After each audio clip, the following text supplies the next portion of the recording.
Yo, it's your boy Ryan, Northwest Sports Fanatics. Back at you with a new video. Today is Tuesday, September 9th, 2025, with your boy Ryan and the Northwest Sports Fanatics. Make sure you guys subscribe to the channel. Smash that like button either now or on your way out.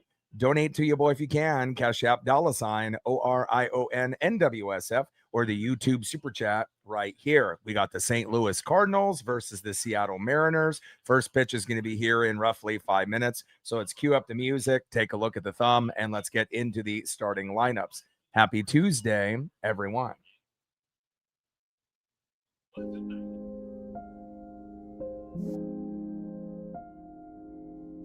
on the thumb, off the left, Cardinal stud Jordan Walker.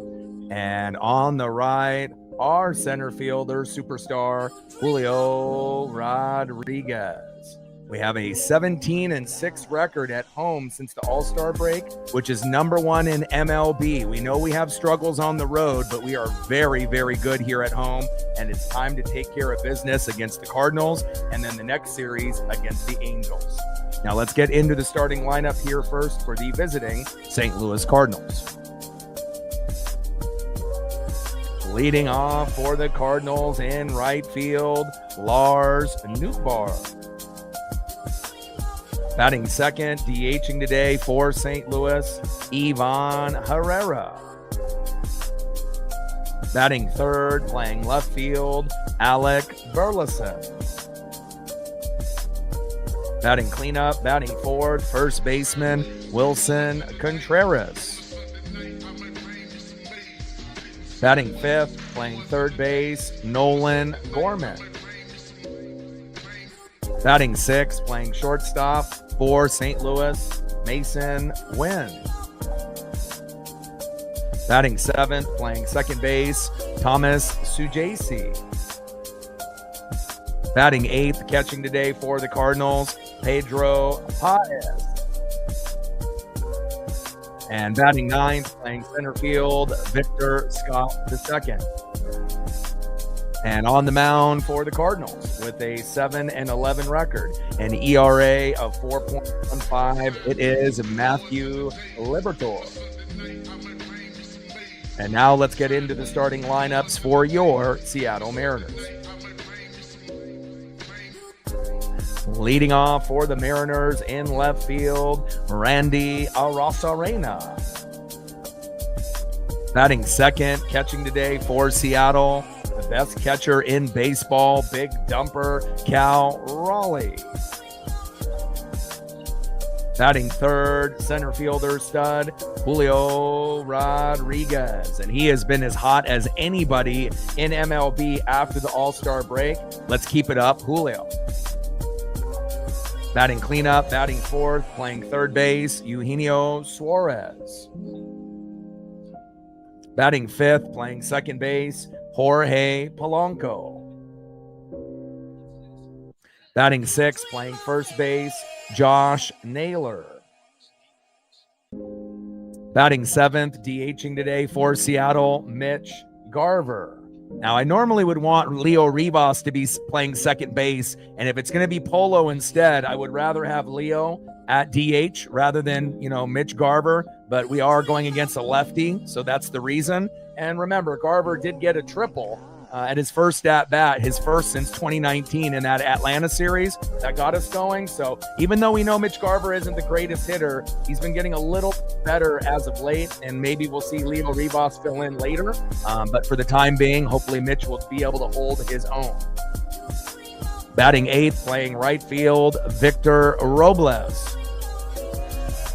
And batting ninth, playing shortstop, J.P. Crawford. And on the mound for the Mariners with an 8-7 record, an ERA of 4.47. Started off 0-3 after missing the first 50-plus games with shoulder inflammation. So since then, if you are looking at his record, he's been 8-4. After the going 0-3. Hopefully, we get the good version of George Kirby. And every single game is a must-win game at this point. We're going to be shooting for 100 likes, 100 on the Dono train.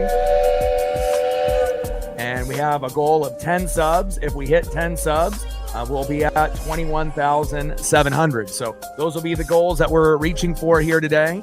And again, if we can find somehow, some way to win this game here today and sweep the Cardinals tomorrow and then sweep the Angels in 4 games, that would actually put us at 82 wins. And then at that point, we wouldn't have to win that many more to hit 90. We would have to go 8-4 the rest of the way. We still have a couple road trips to go on, but a majority of the games are going to be here, at T-Mobile. And like I mentioned earlier, we have the best record in MLB at home after the All-Star break out of not just the American League teams, but this is also including the Brewers and everyone else that's been dominant, the Phillies in the National League. We're 17-6 at home since the All-Star break, and that is number 1 in MLB. So yeah, we might suck on the road, but we're number 1 at home, and that's what matters at this point here today. Marcos in the building, what's good? Sarah in the building, what's good? Eclipse in the building, what's good? Nobody, he's a somebody, is in the building. What's good, brother? Watcher in the building, what's good? And Sarah's getting us started with a $5 holla. Thank you so much. Appreciate you. Stacks, Racks with a little Cactus Jack. Bang, bang. Appreciate you. And we're at 5. First pitch in there for a strike from Kirby, and I appreciate that. GG in the series, $5 on the Dono train, 95 to go. Appreciate the support, and we hopefully will have a competitive series between the Cardinals, Sarah's team, and us Mariner fans here. 0-1 pitch, popped up by Lars Nootbaar and goes foul. No balls and 2 strikes here early from George Kirby and Lars Nootbaar. Yeah, they're going with Mitch Garver at DH because we're going against a lefty. So, again, in my opinion, I would still think that Leo Rivas would be a better option, even though it would be a lefty going against a lefty. But, again, Mitch Garver did end up getting a triple, a few days ago in Atlanta when we ended up going off. So, again, we know Mitch is not a very good hitter. He's not a very good defender as a backup catcher. We would rather see Harry Ford. Harry, obviously, still trying to, find his way. And 1-2 pitch popped up into left field, and Randy Arosarena with the catch and the flip to Julio, 1 away. But again, you would hope that we could have someone, but unfortunately, a lot of the other guys that we would consider, Luke Raley, Dominic Canzone, Leo Rivas, they're all left-handed. So unfortunately, we don't have any other really righty bats at the moment. But I think, at this point, you want to have Leo Rivas in the lineup no matter what. I don't care if it's a lefty or not, but hopefully Mitch will be able to get 1 hit, and maybe he'll get walked once, and that'll even out maybe the overall performance. Next one is Ivan Herrera. Chris in the building, what's good? John in the building, what's good? Herrera in the box, and George Kirby on the mound, and we need him to give up preferably 0 to 2 runs, 3 runs max, nothing more than that. And obviously the magic number for the Mariners will be 5 runs, 7 to 10 hits. And if we hit that, we should have a good chance as long as we don't have a meltdown in our bullpen. Pitches outside, 1 ball and 1 strike from Kirby to Herrera, and a pitch comm issue for George Kirby, and hopefully they'll get that fixed here shortly. Cal making his way there to George. Let's go, baby. Like, sub, donate, comment, share. If you haven't smashed that like button yet, please do. Help us get to 100 likes, 100 on that dono train. We're at 5 because of Sarah, and we're looking for 10 subs today. Normally we shoot for about 5 to 15. If we hit 10, we're going to hit 21,700. So we're right there on the cusp. Pitch comm issue, looks like it's resolved. 1-1 pitch, low and away to Ivan Herrera. 2 balls and 1 strike from Kirby to Herrera. And they got off to a 2-0 lead early with Herrera with a base hit in the middle part of the matchup. First 3-4 innings, both teams had no hits, but Herrera got a nice base knock, nice single, and then the next batter up, Burleson hit a 2-run jack, and we got down 2-0, but we had a huge 4-run 6th inning, and that's how the game ended.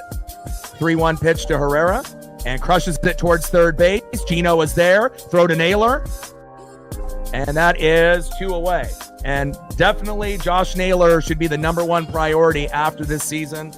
We have to see if we can get him locked up long term. Now, obviously, he's going to be one of the hottest commodities on the free agent market. And normally the Mariners aren't really one of those teams that's willing to spend. But if there was ever a player that you could spend big money on and make sure he's a Mariner for the rest of his career, it's Josh Naylor. He's better than Ty France. And honestly, he might be one of the best first basemen the Mariners have ever had. And again, he can defend.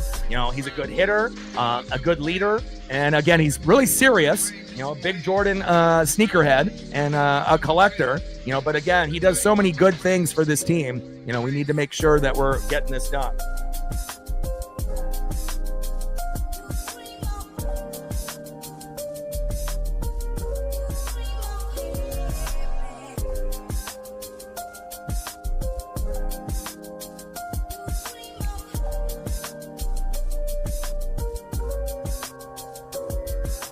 One second here.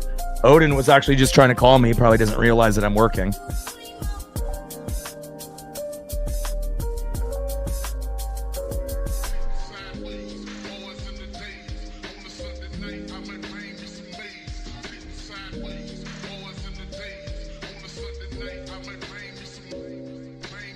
Daniel in the building. What's good? 2 balls and 1 strike. 2-1 pitch. Low and away. 2 balls and 2 strikes to Alec Burleson. Knuckle curve missing. Low and at the knees. Count now is full. 3 balls and 2 strikes to Burleson.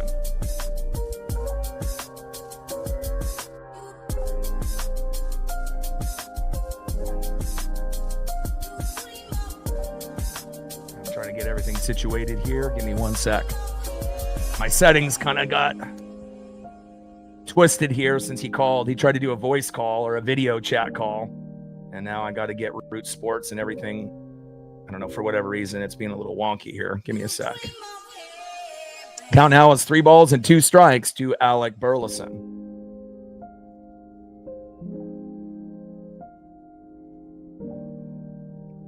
All right, I had to refresh everything here. All right, there we go.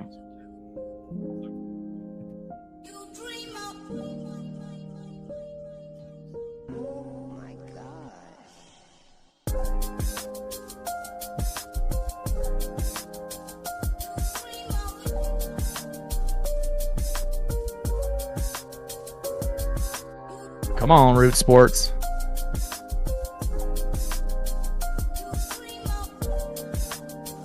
What the hell is going on here?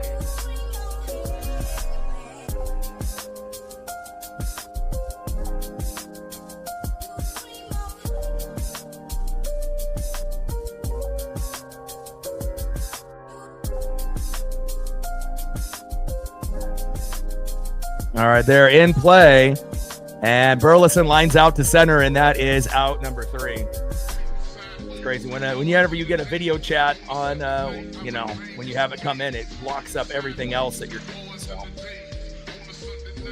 hopefully everything will be good here from this point moving forward. I think it is. Just got to get all my settings situated, and we'll see who's up here next for Mariners in the bottom of the first inning.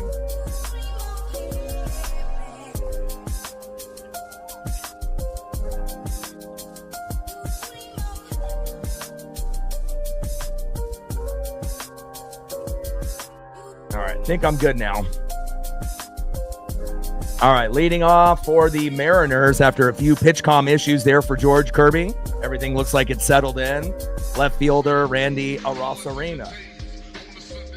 Batting second, catching for Seattle, the best catcher in baseball, big dumper Cal Raleigh. And batting third, center fielder, stud Julio Rodriguez. I'm sporting the Julio jersey today, and hopefully he'll have a very productive outing like he did yesterday. Try to ends up. Let's go M's.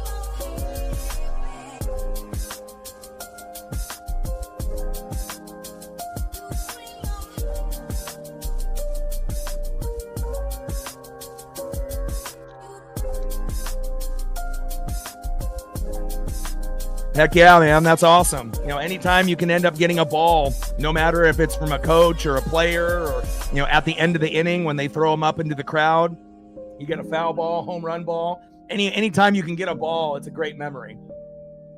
All day in the building. What's good?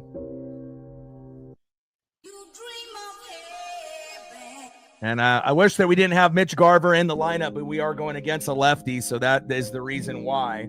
And maybe we'll see Leo Rivas come in at some point and fill in for someone. We are definitely going to need his presence out there. First pitch in there, takes a strike looking high and away with the curveball. 0-1 count. Randy in the box. And Matthew Liberatore in the mound. 7-11 record, ERA of 4.15. 0-1 pitch, big swing and a miss, high and away. No balls and 2 strikes to Randy Arosarena.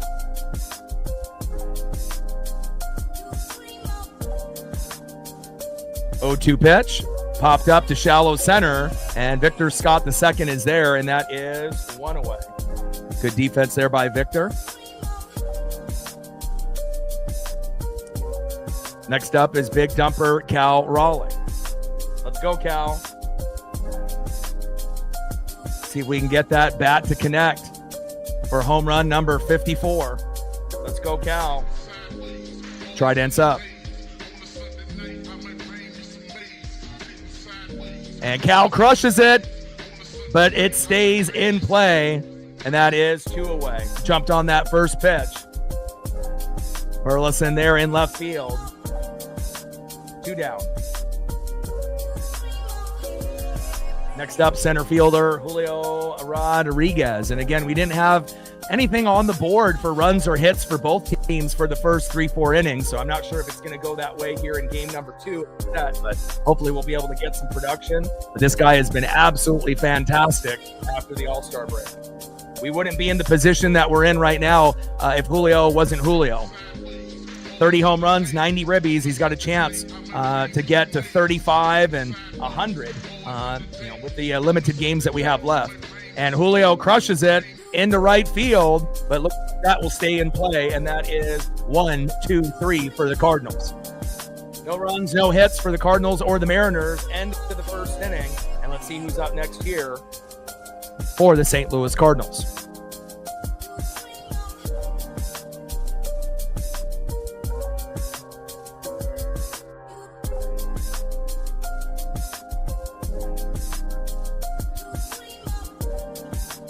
Next up for the Cardinals in the 4-hole, baseman Wilson Contreras.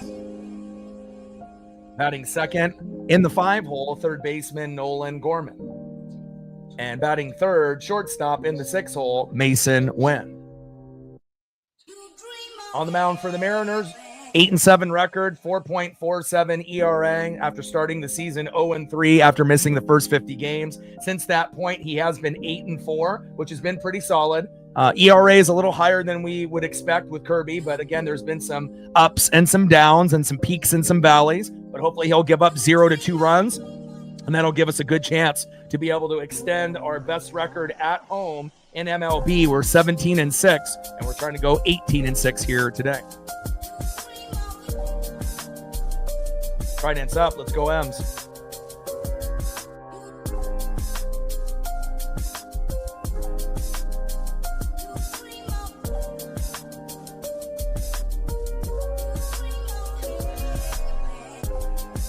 Nobody with a tenor. Nobody is a somebody. Appreciate the support. Stacks, Racks with a little Cactus Jack. Bang, bang. Thank you so much. Nobody with a tenor. And he's hopping on that dono train to get everyone else involved. Sarah with a 5er. Nobody with a tenor. We're at 15 on the dono train. And 85 to go to hit the goal. Appreciate you.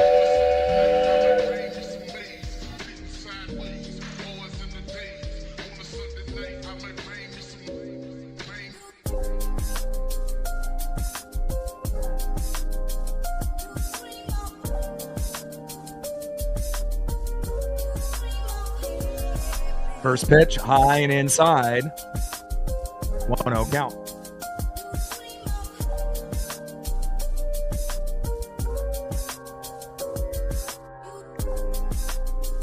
Pitch.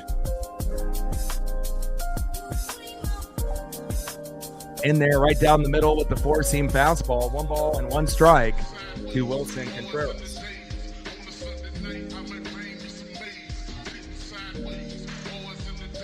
checking my mic settings, and everything is looks like it should be good to go.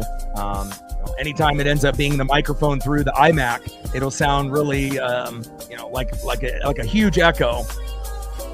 And it looks like everything should be good. But I appreciate the input there, Anna. Anytime, sometimes there'll be issues with the streaming program itself, not necessarily my internet, but I got a gig internet, so it's usually never an internet issue. But, sometimes the streaming program itself or YouTube itself sometimes has some errors or issues. So, top of the second inning, 0-0 Cardinals and Mariners. 2-2 pitch, high and inside. Count now is full. 3 balls and 2 strikes to Wilson Contreras. Cal's at 53, so we're looking for home run number 54 if we can get it. And on a 3-2 pitch, a nice base knock by Wilson Contreras, and we don't have to wait till the 4th or 5th inning for either team to get their first hit, thank God. And hopefully that'll be something that'll carry over for the Mariners as well. Nice base knock there for Wilson Contreras, who didn't play yesterday in the lineup in game number 1.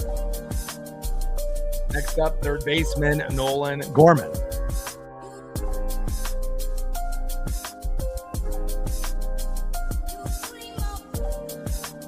Come on, George.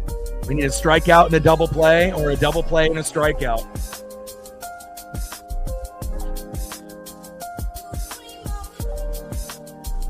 First pitch to Gorman is high and away with the 4-seam fastball, 1-0 count.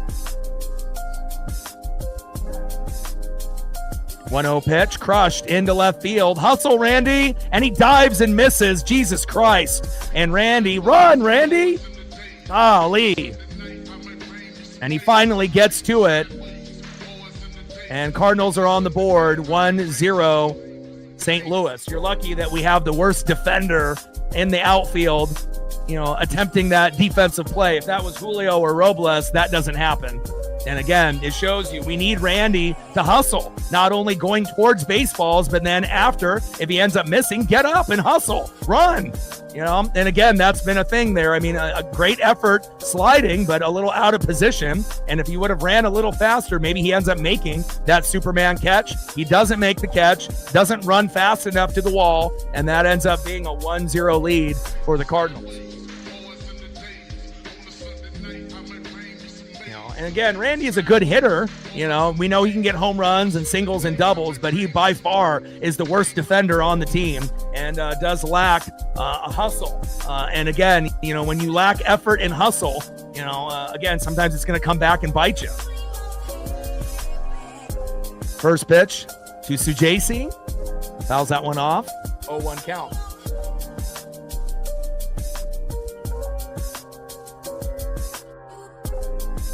So JC in the box. George Kirby on the mound. 0-1 pitch. And a base knock right into center field to Julio Rodriguez. And the Cardinals are hot.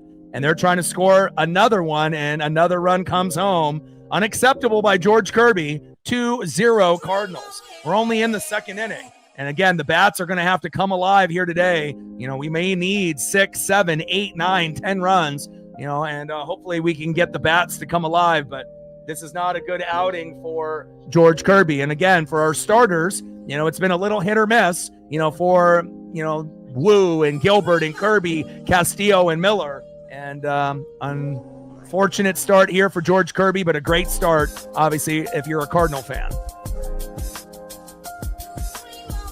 Nice job by Sujasi with the RBI, 2-0 Cardinals. And we're down. We're used to being down and coming back, so this is no new thing for us. Next up in the 8-hole, catcher Pedro Pajes. Come on, George, wake up.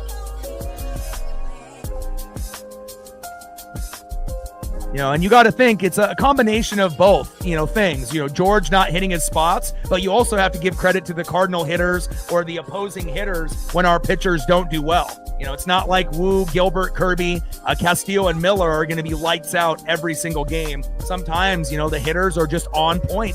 And again, sometimes George hits his spots. Other times he does not, and you do have to give credit to the other team. You know, it's not just, oh, George is a failure. Sometimes the other team just is in a good rhythm. And right now, it looks like a little bit of both. Top of the second inning, 2-0 Cardinals, and we need a fucking out here sooner than later. Otherwise, it's going to be 3-0, 4-0. We need a strikeout and a double play, or a double play and a strikeout. Come on, George.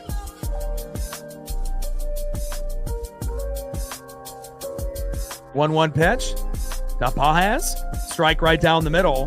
1 ball and 2 strikes from Kirby to Pages. And, they don't have Nolan Arenado injured. Goldschmidt is on the Yankees. So this team looks a little bit different than it has been in the last couple years, but they still have enough good players on this team to threaten the Mariners. There's no doubt about that. Hit right up the middle. Get that, flip it. And no throw to first because of the late attempt there by Polo. And again, I would rather have Leo Ribas at second rather than Polo. But they said they were going to experiment putting him at first, possibly to fill in for Naylor at some point if they bring in Ribas or, make a substitution. But at least we end up getting the force out, and that is 1 away. But George getting roughed up here a little early. Now we need a double play if we can get it. We need a slow dribbler right up the middle by Victor Scott, and hopefully we can get that. Scott fouls that one off towards the left field line. 0-1 count. Victor Scott the second, 224 average, 5 homers and 36 ribbies in 2025. George Kirby on the mound, 8-7 record, starting off 0-3, 8-4 since, 4.47 ERA. And again, Cardinals getting the best of him. Another dribbler up the middle. Get it, JP. Double play and just short. Great play by JP Crawford. And again, if we didn't have JP right there, that probably would have been safe for both players. Great job by JP Crawford. And again, Victor Scott right up the middle. Great effort by JP. No one there to flip to because Polo was late. So JP had to get up and do it himself. And with all that being said, almost got the double play on his own, which is very hard to do. Good defense there by JP. I see you. 2 away. Next up is Lars Nootbaar.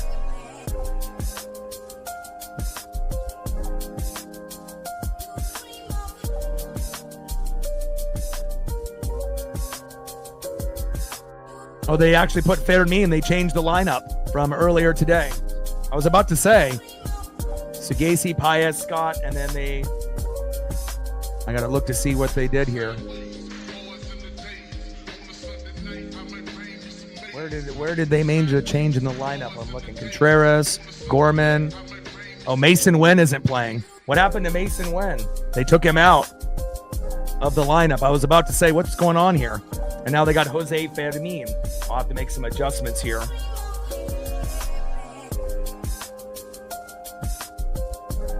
But that was a late scratch then by not having Mason Wynn play. Which they're just mentioning now.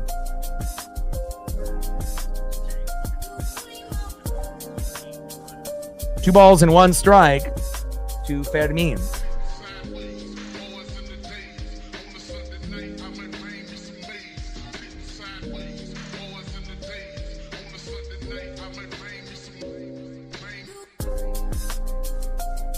The 2-1 pitch popped up in the right field. Victor Robles is there, and that is out number 3.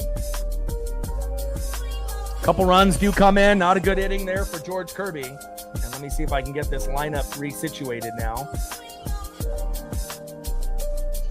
All right, give me 1 sec.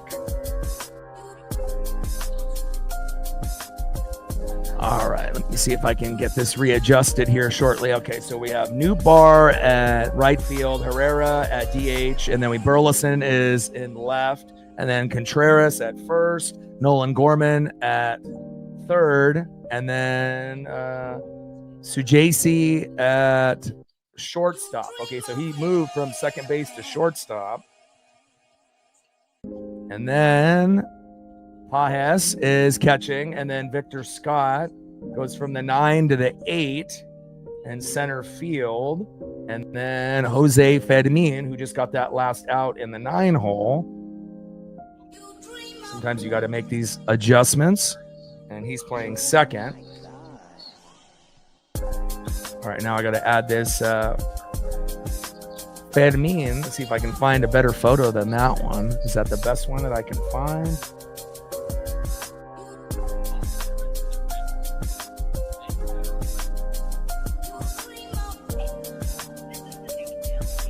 All right, I'm going to try to find a better one here.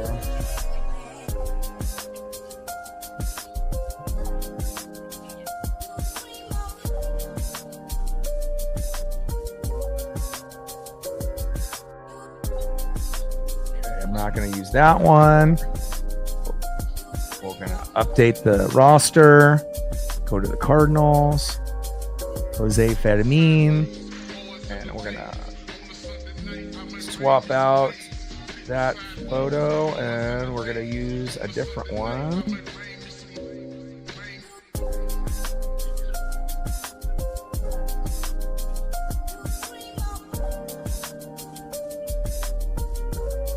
I'm going to use a different photo. These last two photos are not crisp enough for my liking, so we'll have to make an adjustment there. Next up is Eugenio Suarez. 2-0 Cardinals here in the bottom of the second. 1-0 pitch. Outside. 2 balls and no strikes to Eugenio Suarez.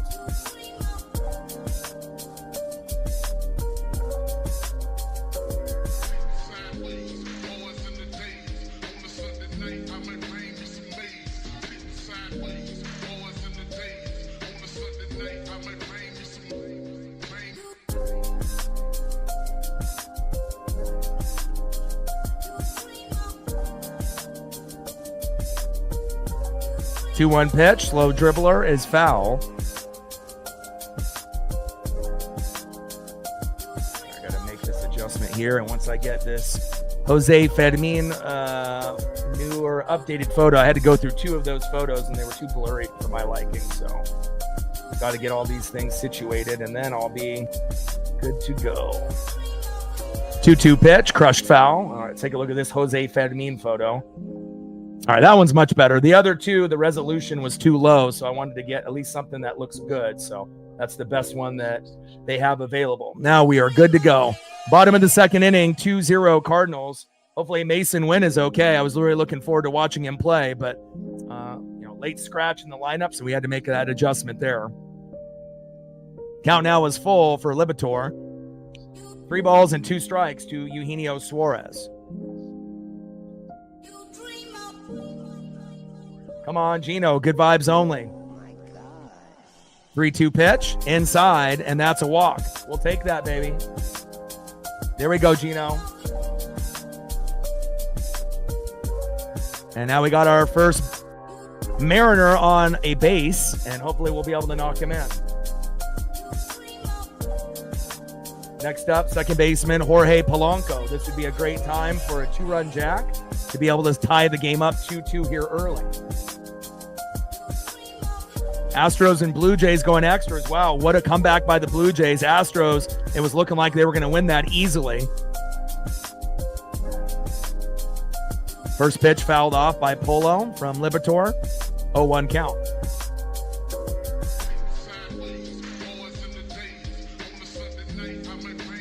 Libator 7-11 record with an ERA of 4.15. So you would assume we should be able to get some, hits and runs on him. As Polo hits it to center field, Victor Scott is there, and a little bit of a hop in his step with a jumping catch into center field. A good defender out there for the Cardinals, and that is 1 away. Wow. Bases loaded, down by 2, and they tied it up. Wow, what a comeback by the Blue Jays. And obviously we need the Blue Jays to be able to beat the Astros, and we need the Rangers to lose as much as possible as well. But again, we'll see how that all plays out. Next up, one of my favorite players on the team, the hero from yesterday besides Julio Rodriguez, Josh Naylor. He does it all. Great defense. He can steal bags, swipe them with the best of them, even though he's a bigger guy, right? He can get hits, singles, doubles, triples, home runs. He's a very good all-around player, offense and defense. 0-1 pitch, low and into the dirt. Nice save from Pius. 1 ball and 1 strike from Libator to Naylor. Come on, Josh. And again, this should be priority number one for the Mariners, regardless if we make it, into a deep run or not. We can't let a player like this go. I mean, if he wants to stay in Seattle, pay the man. I mean, we're not going to get a better first baseman than him. I mean, even if we were able to get a guy like Pete Alonso in the last couple years, I would rather have Naylor because he's younger. And we know Pete can still play, but, at this point, the Geno-Naylor combo is nice, but Naylor is definitely the one that we have to look at if, he's willing to stay. Pitches low and away. Meltdown here by Liberatore starting. I hope so. 3 balls and 1 strike to Josh Naylor. Like, sub, donate, comment, share. If you haven't smashed that like button yet, please do. Help us get to 100 likes, 100 on the dono train, and 5 to 10 subs. 10 subs will get us to our goal. We're at 21,690 to start the stream. Let's see where we're at the moment. We've gained 2 subs, 8 to go to hit our goal. Shout out to the 2 new subs so far. And we've been gaining 5 to 50 subs per stream. So we're definitely moving in the right direction. Takes a strike looking on that corner low and away, which was questionable. And now the call is 3 balls and 2 strikes. Count is full from Liberatore to Naylor. Come on, Josh.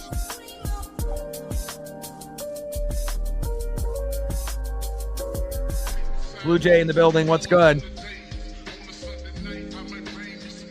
3-2 pitch. Naylor right up the middle. Yes! And a base knock. There we go. There we go. Just over his head, too. Great job by Naylor, baby. We like that. You're the man, Josh. Now we got runners at first and second with 1 out. Next up, DHing Mitch Garver. It would be better if it was Leo Rivas, even though we're going against a lefty. But again, Mitch did have a triple in that Atlanta series, his first since 2019. I mean, at some point, you got to think Mitch will homer unexpectedly. And I can't think of a better time for him to homer than right now to give us a 3-2 lead. But again, most of the time, he's going to strike out or pop up or ground out. We know that. But we just have to pray that he can get walked or at least get 1 base hit out of 4 at-bats if he's going to be playing a majority of the game, unless he gets replaced around the 7th or 8th inning. But, hopefully 1 hit out of like 3 at-bats and maybe getting a walk. If we can get him on base twice out of 3 or 4 opportunities, I would say that's a win. And hits it to third, double play attempt, and that is the end of the inning. And that's why you don't want to have Mitch Garver in the lineup, because situations like that. Slow dribbler to third, easy routine play for the Cardinals, and that is the end of the Mariners in the inning. Unfortunate that we had 2 guys on, but most of the time when the Mariners get a guy or 2 on and we leave them stranded, typically the next inning is the inning where we homer or we end up getting the runs to come home. So sometimes you got to be able to go through moments like that before you actually get on the board. Unfortunate, but again, it is Mitch Garver, so we're not really that surprised. Angry Will with the sub, I appreciate that. Let's see who's up next here for the Cardinals.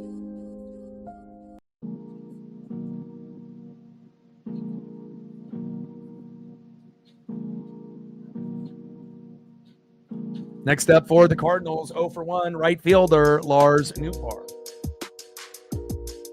Batting second, DHing, 0 for 1, Ivan Herrera. And batting third, left fielder, 0 for 1. That was one of the big-time players yesterday for the Cardinals, Alex Burleson, with a 2-run jack yesterday. And hopefully he doesn't homer here against George Kirby here today. Trident's up. Let's go, M's.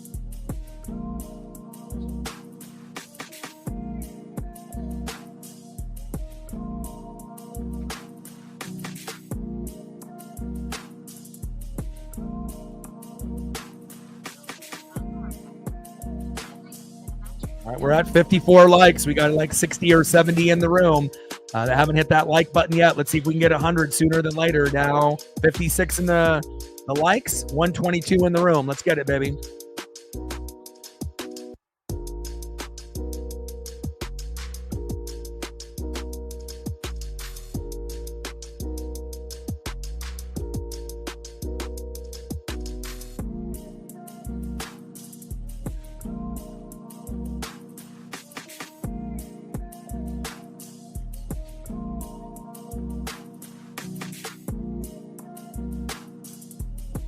All right, George, you got to be better.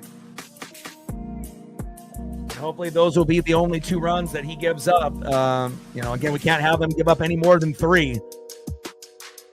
But usually that 0, 1 to 2 would be perfect. But by getting 2 in the second, I'm not sure if that's going to be possible. First pitch is high and away, 1-0 count. 1-0 pitch, low and away with that slider. Back-to-back sliders, 84 and 85 miles an hour by Kirby. 2-0 pitch, high and away. Come on, George. 3 balls and no strikes to Lars Nootbaar. Nootbaar in the box. George Kirby on the mound. 3-0 pitch. Finally gets a strike looking. Paints that corner with that sinker, 94 miles an hour beautifully. Nootbaar with 13 homers and 45 ribbies in 2025. 3-1 pitch. Slow dribbler up the middle. Polo out of position. What's new? And again, if we had Leo Rivas, maybe that ends up not being a single. And that's why I don't like having Polo, playing second base, maybe just DH and that's it. But again, I know that they're trying to go with more of a righty lineup when we go against lefties. But again, having Polo at DH no matter what and Rivas at second is going to give us a better chance to win than having Mitch Garver in the lineup and having Polo play second base and play defense. He's not very good. He's probably the second weakest link on defense after Randy with his lack of hustle and effort in left field. And again, hopefully that doesn't come back to bite us. But a lot of hits right up the middle, and normally that would be Leo Rivas that would take care of that. Hell, even Cole Young is a better defender than Polo.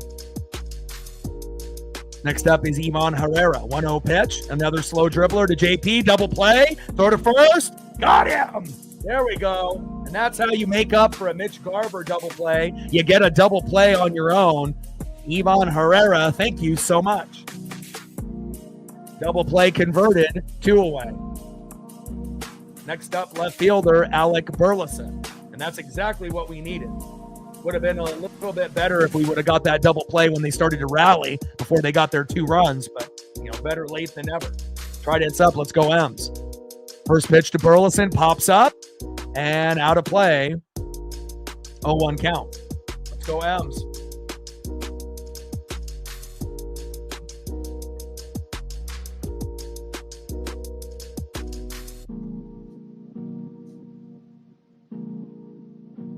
Oh, 0-1 pitch, high and inside. 1 ball and 1 strike to Alec Burleson.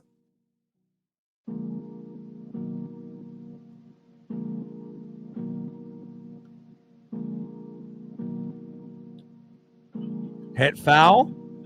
Or is that fair? Oh, that's fair. Wow. And Randy right to him. Throw to second and safe. Gosh, Randy. It's like if you hit it towards Randy or Polo, it's like an automatic base hit no matter what, unless it goes right into their mitt.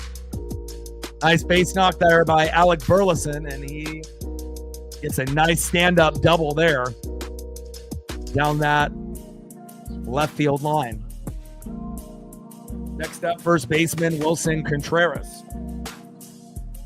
Come on, Mariners. Just don't hit it to Polo or Randy and we're good. But unfortunately, almost all their hits have gone towards those 2 players, and we're down 2-0. 20 home runs, 78 ribbies from Contreras. First pitch low and away, 1-0 count. Come on, M's. Get out of this inning. And then we need to get on the board. We need to get at least 1, solo dinger or back-to-back-to-back hits to get an RBI at some point here. 1-0 pitch. Doesn't get the call for low and in the zone. No love from the ump. Should have been called a strike, but called ball. 2 balls and no strikes from Kirby to Contreras. 2-0 pitch. Chopper. JP is there. Throw to first to Naylor. And got him. Throw was a little off. And then Naylor tagged him. And then obviously Contreras is trying to ask for a challenge, but I'm thinking that's out number 3. Let's take a quick replay here. And JP's throws are normally on.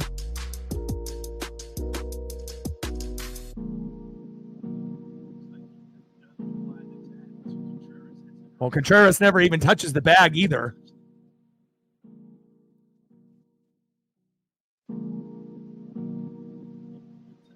So Naylor may have missed Contreras, and Contreras never hit the bag either. No challenge from the Cardinals. All right, I guess we're moving on there. But it did, a first initial play, it looked like Naylor might have swiped the jersey, but after watching the replay, he doesn't touch Contreras at all. And then Contreras ducking, thinking that he might get hit by the baseball by the throw from JP, actually leapt over first base and never touched the bag. So that would have been a great time to challenge, and he would have been safe. But I guess that's on the Cardinals.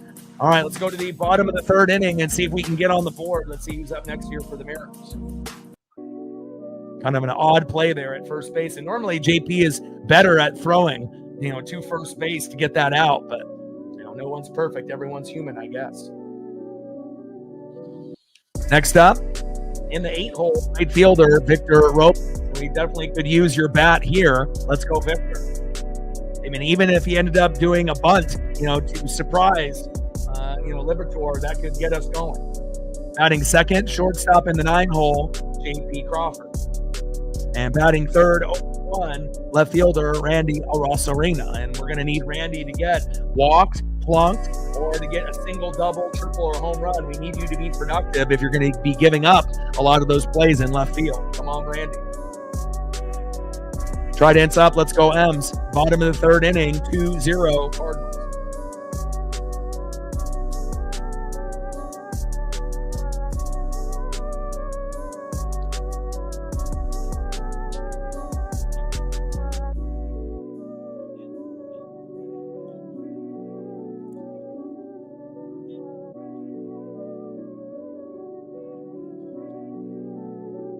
This would be a great time for Victor to get his first home run for the Mariners after his injury diving in San Francisco into the pole and the netting, where we ended up missing him for quite some time. But hell, we'll take anything. Single, double, a walk. I don't want to see him really get plunked as that pitch is high and away. 1 ball and 1 strike.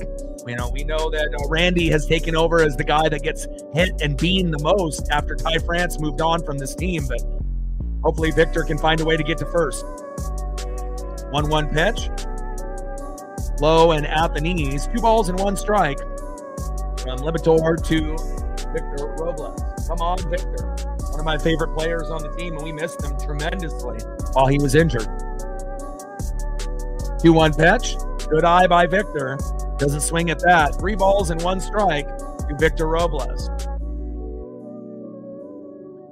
Come on, Victor. And Victor's not a greedy player. His baseball IQ is pretty high, so hopefully he'll be patient here. 3-1 pitch. Crushes it into right field. And it drops. There we go, baby.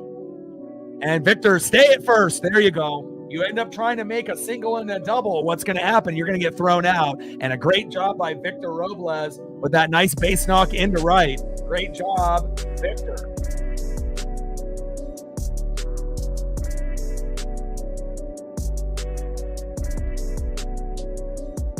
Next up, shortstop JP Crawford. And after they just showed the replay again, it did look like on that last replay I saw that he did tag the jersey. The first 2 replays were 2 out of place and safe. There we go. Robles safe at second. But that last replay that they showed here on Root Sports looked like he did tag the jersey, because you can see the jersey move after the glove on there. You can see kind of the clothing move from the spot where he tagged. So looks like the call was correct. But again, he didn't touch first base at that moment, but definitely a close play. And hopefully Robles is okay. When you see these guys sliding in a second, you don't want them to get injured. 1-0 pitch, takes a strike looking there by JP Crawford. He's sitting on home run number 9, and we know home run number 10 is on the way, but when will he get it? Come on, JP. Get on base, my guy. See if we can get an RBI here by JP Crawford. 1-1 pitch. Outside, 2 balls and 1 strike to JP Crawford. Blue Jays won, Bob says. Hell yeah.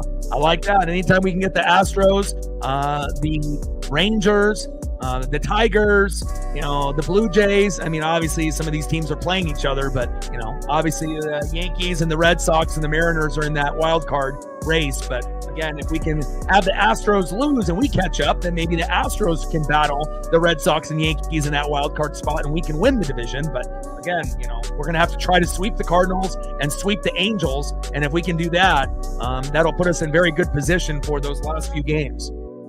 And 3-1 pitch and a little meltdown by Liberatore, and that's a walk, baby. Here we go. We are going to score this inning. We got runners at first and second with no outs. We're going to get a minimum of 1 run this inning. Good eye by JP and a great base hit into right field by Robles. And all right, now you got to make up for your lack of hustle and effort in left field. Come on, Randy. Let's let that bat come alive. Randy Arozarena. Come on, Randy. You got to do the one thing that you're great at is hitting, right? You can hit singles, doubles, triples, home runs, get it done. And Straw comes in with the walk-off there, sliding in the highlight. Great job by the Blue Jays. And if you've noticed in the standings, a lot of teams have gotten pretty close. Red Sox and Yankees are only a couple games behind the Blue Jays and Tigers, who haven't been as dominant as they were earlier in the season. And again, it's going to be very, very close record-wise in the American League. No one is really leaps and bounds ahead like the Brewers compared to some of the other teams in the National League. It's going to get very interesting. 1-0 pitch to Randy. Good eye. 2 balls and no strikes to Randy Arozarena. And if we can get Randy just to be patient, we can get bases loaded here. No double plays. We've already had 1 double play by Garver, 1 by Herrera. Come on, Randy. Be patient. 2-0 pitch. Crushes it. Into left field. Back. See ya! Randy makes up for his laziness in left field with a big 3-run jack. We're up, baby. 3-2 Mariners. Let's go. Hell yeah. And that's how you make up for maybe not being the greatest defender, in left field. You let that bat take over. There we go, baby. That's what I'm talking about. That's the Randy I love. 405 feet. Robles scores. Crawford scores. Randy comes home. 3-2 Mariners. Fuck yeah.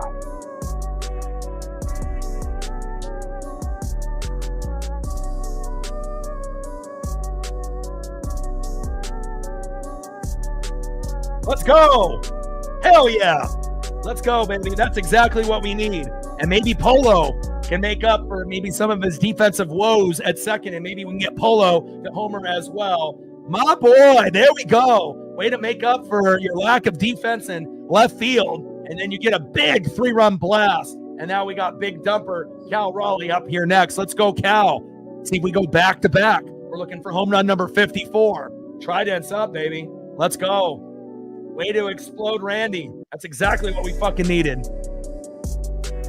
Just like yesterday when Herrera got the single, Burleson got the 2-run, home run, the 2-run blast, and we were down 2-0. We got 4 runs in that 6th inning. So, again, you never know when the Mariners are going to explode for 1, 2, 3, 4, 5 runs in an inning. Cal hit it deep into left field, but in the dirt and caught, and that is 1 away. Just need a little bit more wind to carry some of these hard hit balls by Cal Raleigh, but they both stay in play. But that hit by Randy, he knew as soon as he hit it that it was gone. All right, let's see if we can add on 1 more run before this inning is over. Next up is Julio Rodriguez. Could we get the same fate of Randy with Julio as well? Trident's up. Let's go, J-Rod. First pitch to Julio, crushes that one foul into right field. 0-1 count. 30 homers and 90 ribbies. I would love for Julio to get to 35 and 100. 35 home runs and 100 ribbies, but we don't have too many games left. That would mean Julio would have to homer at least once in these next 18 games for him to probably get to 35. Little slow dribbler, throw to first, and that is 2 away. Down goes Julio. Next up, possibly the last guy in this particular inning, third baseman Eugenio Suarez. Maybe we can get Gino to go with a solo dinger. Let's go. Hell yeah, baby. I'm happy that we were able to get, it's not like the Mariners are going to get a lot of 2-run jacks 3-run bombs and obviously the once in a while grand salami. And especially when you're down 2 and then you get that 3-run blast, definitely changes Uncle Mo, and that momentum is now in the Mariners' favor. Making up for George Kirby's lack of a strong start on the mound. Absolutely. 0-1 pitch, low and at the knees. 1 ball and 1 strike from Libator to Gino. Kevin in the building, what's good?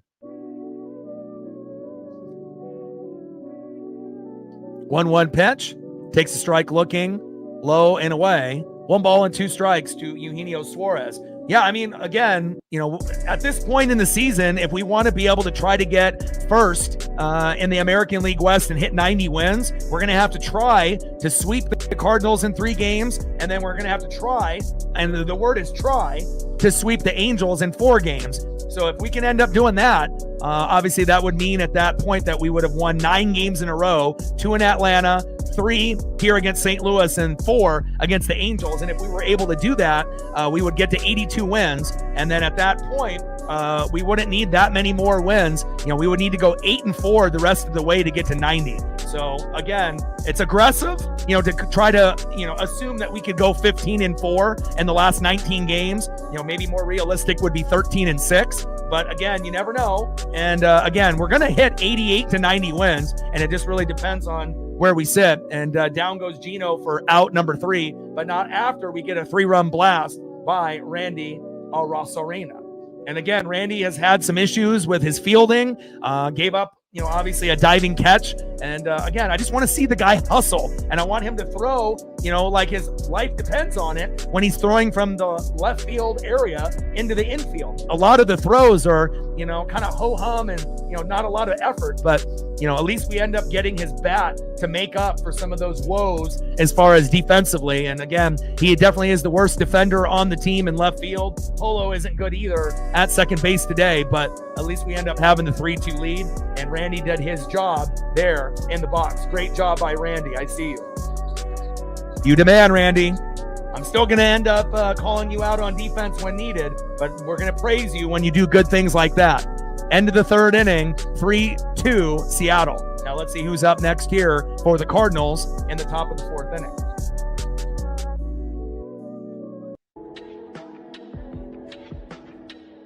Like, sub, donate, comment, share. If you haven't smashed that like button yet, please do. Help us get to 100 likes, 100 on the dono train. We're at 15, 85 to go, and we're looking for 10 subs to hit 21,700. We hit 2 last time I checked. 8 more to go to hit the goal, and we're at 21,692. Trident's up. Let's go, M's. Next up for the Cardinals, 1 for 1 with a run and an RBI, 3rd baseman Nolan Gorman. Batting 2nd in the 7 hole, shortstop Thomas Sujasi. And batting 3rd, catching today for the Cardinals, Pedro Paez. Come on, George.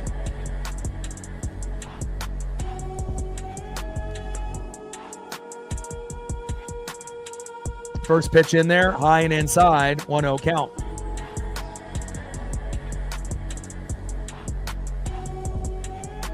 1-0 pitch, takes a strike looking. 1 ball and 1 strike from Kirby to Gorman. 1-1 pitch, big swing and a miss by Gorman. 1 ball and 2 strikes to Nolan Gorman. Let's go, baby.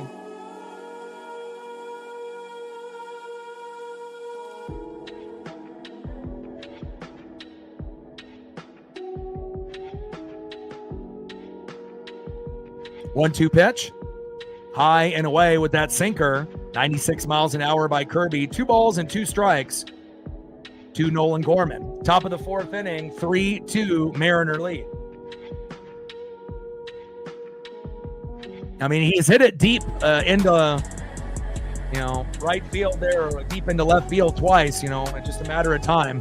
And down he goes, takes strike 3 looking. Nice job by George Kirby, and that is 1 away. But I'm hoping we can get Cal the homer once or twice here today. That would be great. Way to bring that electricity, George. You got to be able to just keep your composure. Next up, shortstop in the 7 hole, Thomas Sujasi. First pitch fouled off by Sujasi behind the plate. 0-1 count. Come on, George.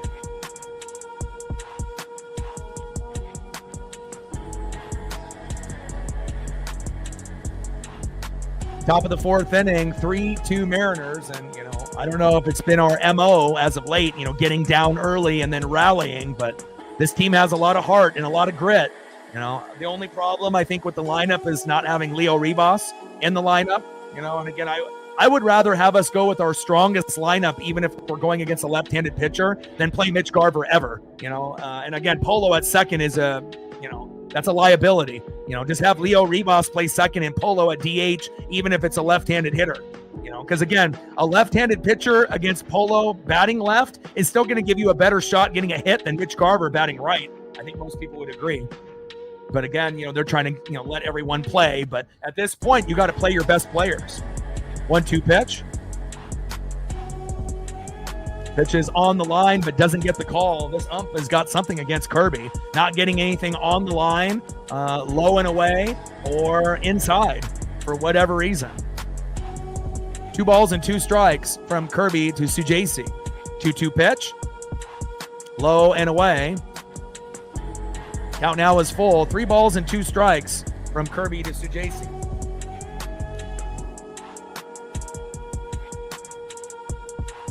Come on, George. 3-2 pitch. And that's a walk. And that's rare for George.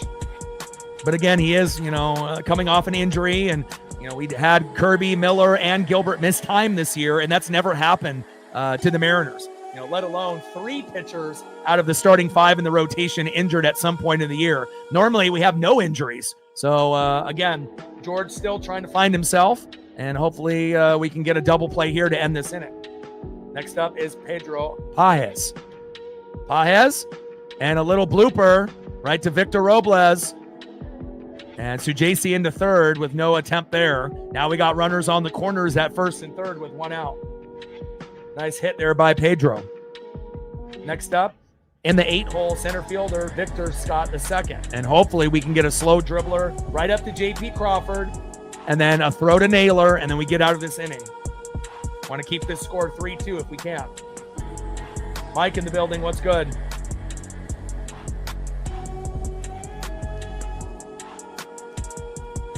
The way the Seahawks played in game number 1, obviously the play calling was a little scary. They're not running the football.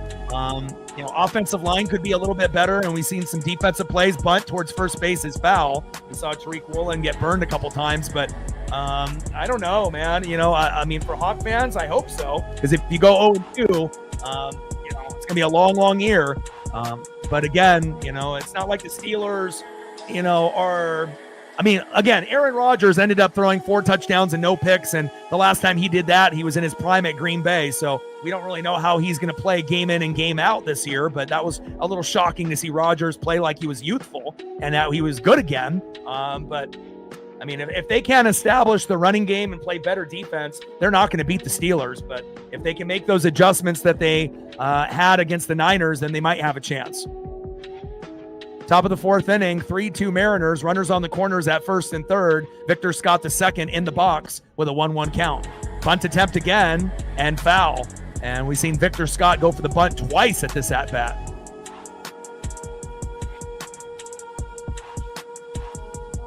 Yeah, it kind of feels like the Hawks are going to be, maybe worst case scenario, 7-10. Realistic scenario, maybe 8-9, 9-8. But I would be maybe shocked if they win less than 7. And they don't look like a team that's going to win 10-12 this year. They may have to wait a few years before they get to that point, unless there's a bunch of injuries in the division, which could happen. Pitch is high and away. 2 balls, 2 strikes to Victor Scott II. We already had Kittle, with an injury. Injuries are going to be rampant in the NFC West, as well as every team in the NFL. 2-2 pitch, popped up and foul by Victor Scott II behind the plate near that KeyBank sign. Top of the fourth inning with runners on the corners. Cardinals are threatening. Mariners are up 3-2 after a Randy Arozarena big 3-run blast to give us the lead. And now we need a double play by Scott to J.P. Crawford and a throw to Naylor to get out of this inning unscathed. Otherwise, it's going to be 3-3 in a moment. 2-2 pitch. Pitch is inside, and man, he's not getting any of the calls. That one was close, but still right on the line, and Kirby's not getting any of the calls on the line. Count now is full. 3 balls and 2 strikes to Victor Scott II. I mean, besides Reek Woolen, Lando. 3-2 pitch, and he swung at it, and that is strike 3.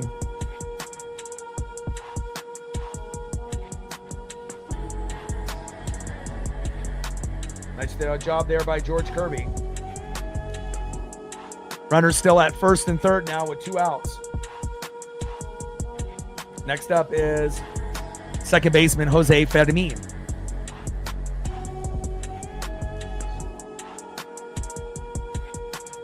So he gets hit by the pitch off the one bounce, but he swings and misses. So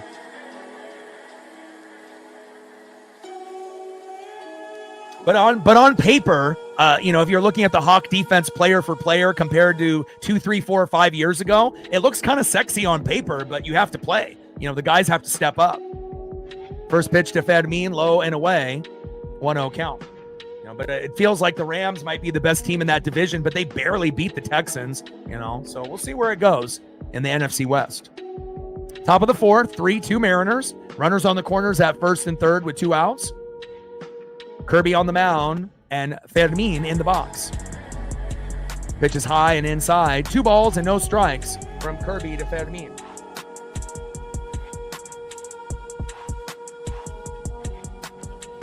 Yeah. And I honestly think if Gino was still on the team that you guys would have won that game late, over having Sam Darnold in there. Pitch right down the middle for a strike. 2 balls and 1 strike from Kirby to Fermin. It's like, you got to think when Gino was there, you guys had like the second worst offensive line in football, and he was still winning you guys games. So imagine if he actually had a decent offensive line, you would have won 10, 11, 12 games almost every year. But, when your offensive line is second worst in the NFL for 3, 4, 5 years in a row, I mean, it can't just be all the blame on Gino, but it seems like a lot of Hawk fans want to point the blame at only him. But real fans understand that the O-line was a big reason, and the defense and the play calling. And the coaching. There's a number of reasons, not just Gino. 3-1 pitch. And crushes it towards third base off the deflection. Throw to first. Wow, what a throw to first by Gino. And that is out number 3, just as the runner was coming home. Wow, are they going to challenge that or review that? That was incredible. Because just as the runner was going home, to tie the game up. And obviously it hit the bag and went up into the air. And let's look again here.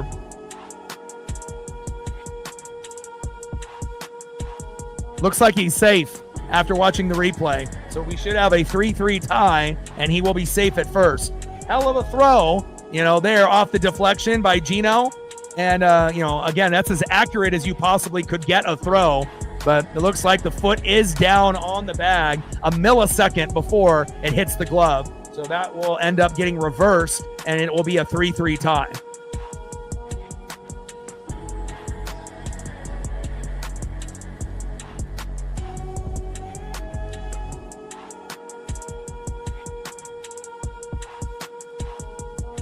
And if they end up, reviewing this and call him out, then I don't know what to say, because obviously he's safe. There's no doubt about that. Yeah, runner safe. Good call. And again, we want to make sure the calls are correct, because the Mariners are going to end up having a situation like that, in the future. And you want to make sure that everything is called right down the middle. Gino did the best he could. Now, if the ball doesn't go off the base in the air, it's an easy out right there to first. But that extra hesitation to wait for the ball to come down from the air, that's what ended up getting that base hit for Fermin. All right, we got a 3-3 tie now. Nice job by Jose. And next up, right fielder Lars Nootbaar. And we can't let Nootbaar get a homer or an RBI. We have to keep it at 3-3. Come on, George. Definitely a back and forth matchup here. Yeah, I still think the M's can have a very good chance to win this. And again, they only scored 2 runs yesterday with an Alec Burleson 2-run jack with Herrera on board, and you knew that it wasn't going to be easy. Just like when we play the Angels, it's not going to be easy. They may not have a good record, but the Angels and the Athletics play us harder than the Astros and the Rangers. It seems like we have easier success against the good teams, and the teams that are mid, average, or bad, we struggle. So, but we are very good at home. We got the best home record in MLB, so we have that going for us. Big swing and a miss. 1 ball and 1 strike to Lars Nootbaar.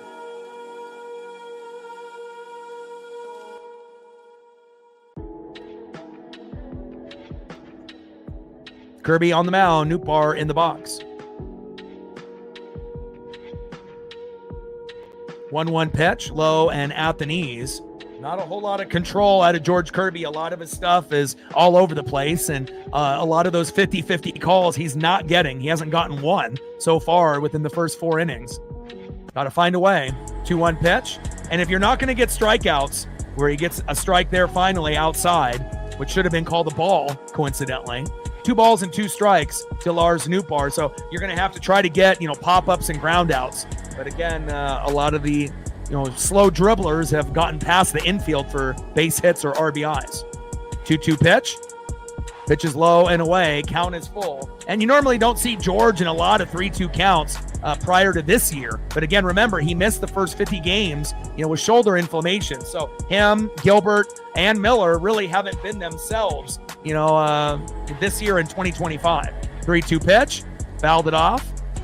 That T-Mobile sign. Count still remains full. 3 balls, 2 strikes with runners at first and second and 2 outs. We're knotted up here at 3 in a great game here on Tuesday night between the Cardinals and the Mariners.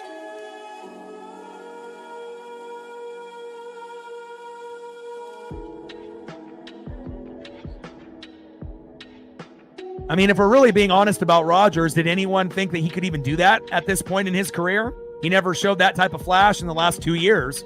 So, I mean, if he can go for 4 touchdowns and no picks in week 1 with that lineup, throwing to DK and obviously a little, DK payback game against his former team, you would think that it would be impossible, for him to do 3 touchdowns and no picks, 4 touchdowns and no picks. But I mean, sometimes a change of scenery, will open up a little bit of magic, for certain players. And that is a walk. Bases loaded now with 2 outs. Come on, Kirby. Get us out of this jam. First pitch to Herrera outside, 1-0 count.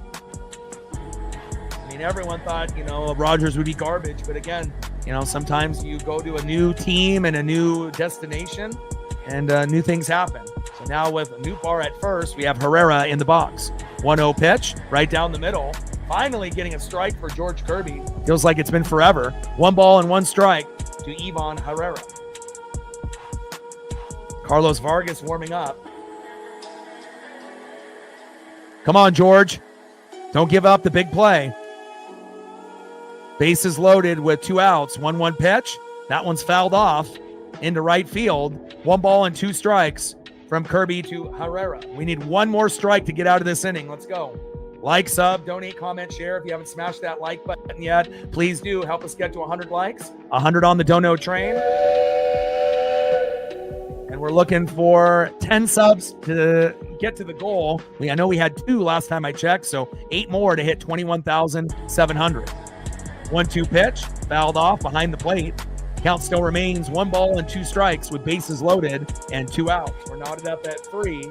Ivan Herrera in the box with bases loaded, and George Kirby on the mound, who's been struggling here today. But he's been pretty much struggling all year, if we're really being honest. Hasn't been really that trustworthy this year. Him, Castillo, or Miller. And even Wu and Gilbert, being the 2 best, have had some shaky moments. Pitch is low and away. 2 balls and 2 strikes from Kirby to Herrera.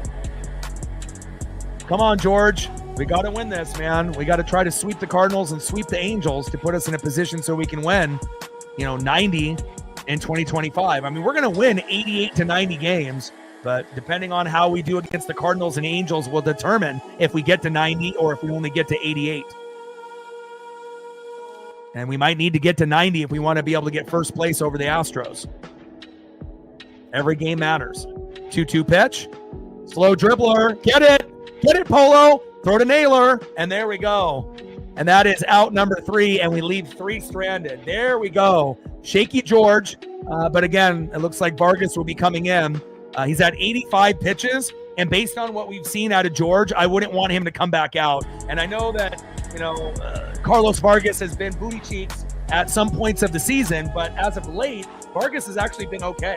So I think that bringing Vargas in, even though Kirby's at 85, I don't think there's a reason to bring him out, back again. I think, he's already given up 7 hits, 3 earned runs, 2 walks. He's only got 2 Ks. It's not like George has got 6, 7, 8 Ks right now. I think that if it was me, I think George Kirby's day is done, and then they'll bring in Vargas, or if they decide someone else. I mean, obviously I would want someone better than, Carlos Vargas, but, it is what it is.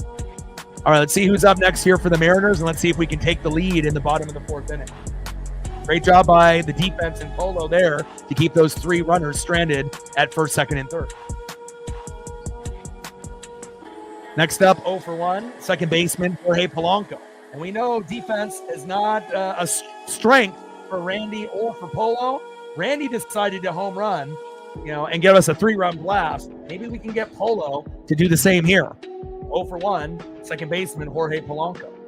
Batting second, 1 for 1, first baseman Josh Naylor. And batting third, 0 for 1, DHing today, Mitch Garver.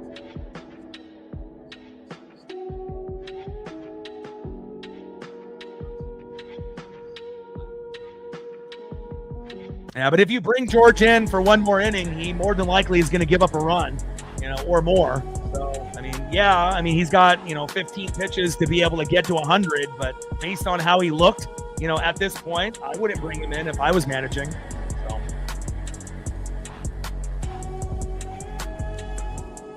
unless you want the game to be 5-3, 6-3 after he exits, and then we end up losing the game. It is possible that we could get a cheap 1-2-3 inning, in the 5th, but I don't have a whole lot of confidence in George today. First pitch to Polo. In there for a strike, 0-1 count. Go, Jorge.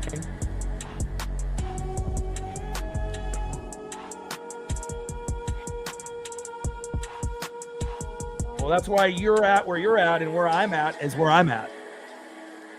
Bottom of the 4th, 3-3, Cardinals and Mariners. 0-1 pitch. And that's popped up. And that is 1 away.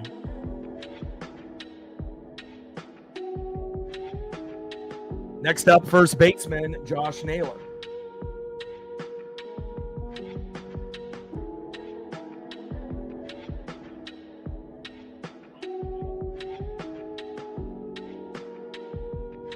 Let's go, Nails. Let's get the job done.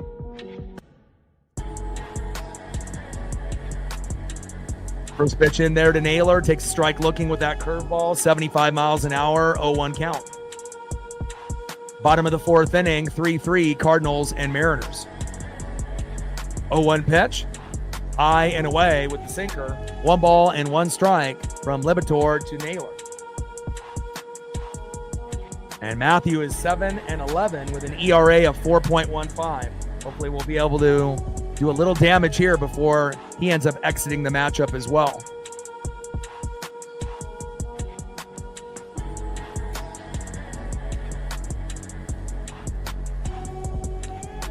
One pitch, low and at the knees.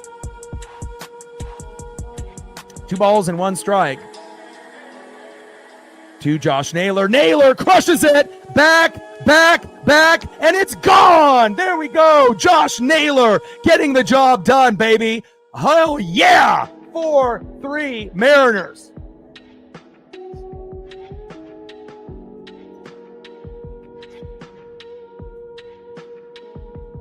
Hell yeah.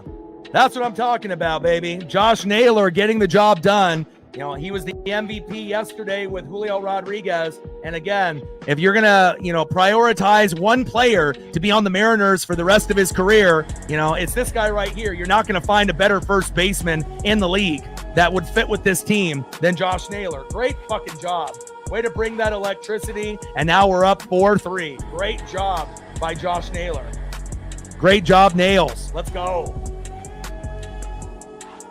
Next up, DHing Mitch Garver. Hell yeah, let's go, baby.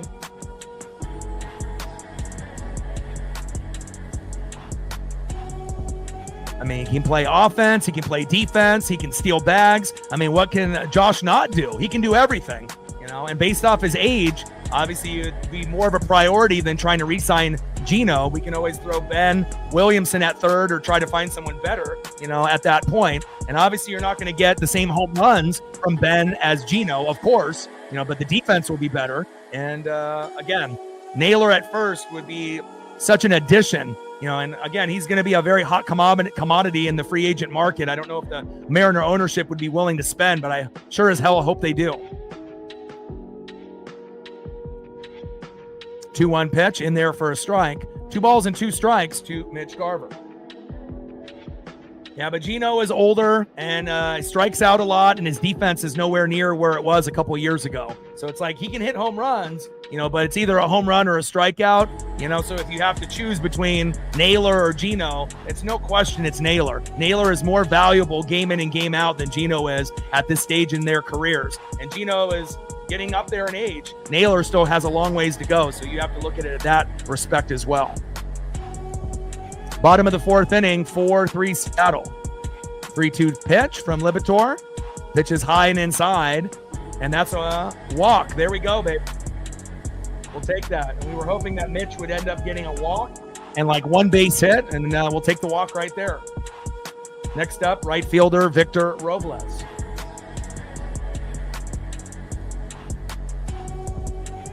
I mean, obviously his agent can maximize the money, and there's going to be probably 5 to 10 teams that would be able to offer more than Seattle would be willing to offer, I would assume, you know, unless they, you know, go all in for him, which would be, you know, but they also have to think about Logan Gilbert and a few others, you know, that are coming up pretty soon to be able to take care of. I mean, we already got the Julio deal done in his rookie year, got Cal's deal done, and next up was more than likely going to be Logan Gilbert money-wise, but got to get Naylor re-signed. 0-1 pitch. Robles crushes it. Yes, go, go, go, go, go. Run, Robles. Run, safe. There we go. And that's how you hustle the first base. Victor Robles, my boy. Randy, take notes.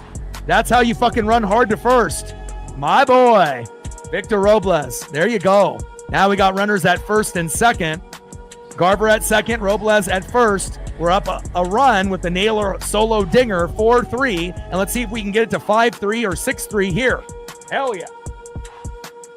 Next up, shortstop J.P. Crawford. He's sitting at home run number 9, and he's been stuck at that number forever. At some point, you know, he will hit home run number 10. And what a better time would it be than right now to hit a 3-run blast to make it 7-3. Come on, J.P.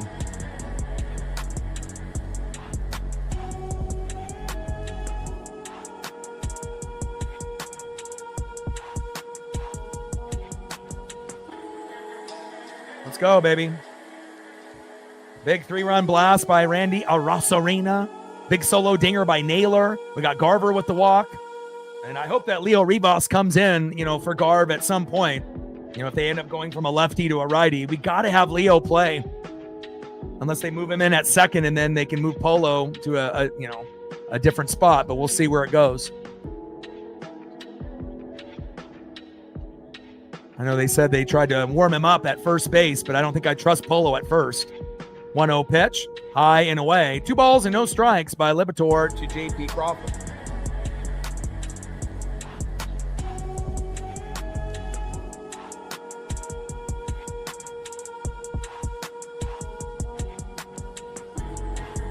.2-0 pitch. And J.P., there we go, baby. Nice base knock by J.P. Crawford. Here we go. And, you know, when you end up getting on base, it's contagious. Garver with a walk. Robles with a single, running it out. And then J.P. with a beautiful single there. Bases loaded with 1 out. Time to rake. Next up, Randy Arozarena. Let's go, Randy. Bases loaded. I don't think we would expect him to hit a grand salami, but if he can get an RBI single or an RBI double, that would be great. On deck, the big dumper, Cal Raleigh. Let's go. We're right in the heart of the lineup. Randy, Cal, Julio, and that might be the end of Libator. I assume it will be.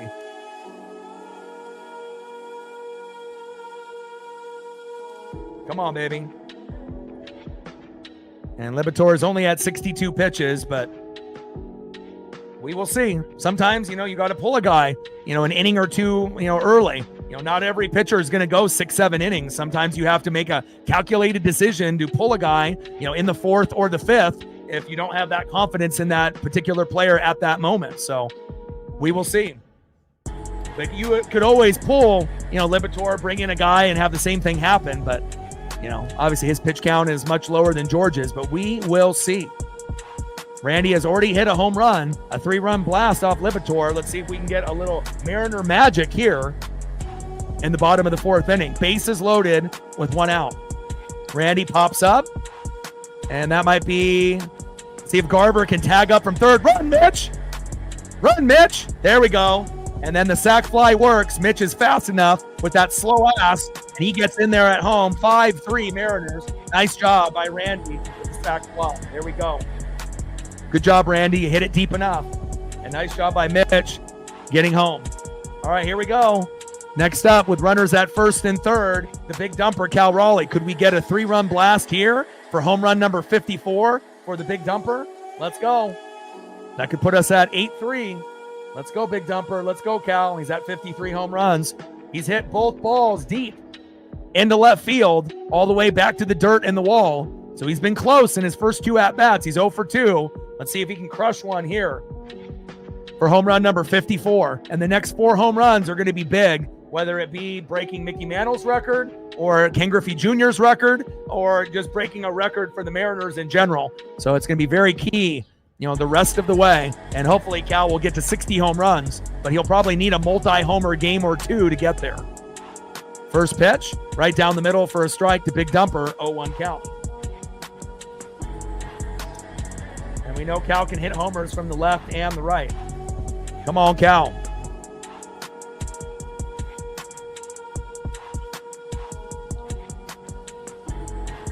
And hits it into center field, but stays in play.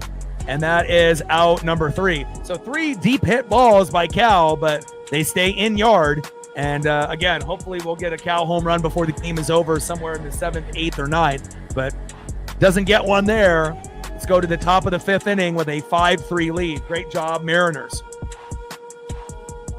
Beautiful job by Josh Naylor. Great job by Randy. And let's see if we can keep the lead here. Now, George is at 85 pitches, 46 strikes, which isn't good. 4 innings pitched, 7 hits, 3 earned runs, 2 walks, and 2 Ks. So again, obviously in a normal situation, he would, pitch 1 more inning minimum, to somewhere, to be around that 95 to 100 pitch range. But based on how he's played, again, in most situations you let him pitch, but, I would pull him, in this particular, situation. But again, I mean, he may end up pitching well, in this 5th inning, but I don't trust him. He hasn't pitched good at this point. I mean, giving up 7 hits and he only has 2 Ks with a couple walks, but we will see. Hopefully he doesn't end up blowing the game for us and, giving up a run or 2 or 3. And he hasn't given up a home run yet. And usually if he will, it'll be kind of later, unless he ends up getting roughed up early in that 1st or 2nd inning. But we will see. Hopefully George will be solid here if they stick with him.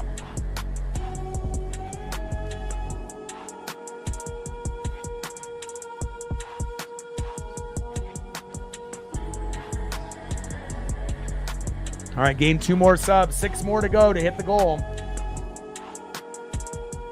6 subs to get to 21,700. Like, sub, donate, comment, share. Where are we at on the likes? How close are we to 100? We got 203 in the room, so we should be at 100 by now. Let's get it. And we're looking for 100 on the dono train. We're at 15, 85 to go.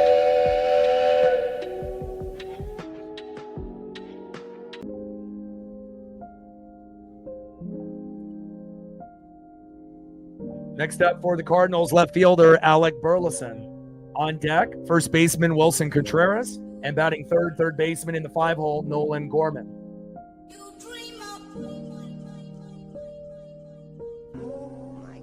And Kirby's day is done, and they're bringing in Ferguson.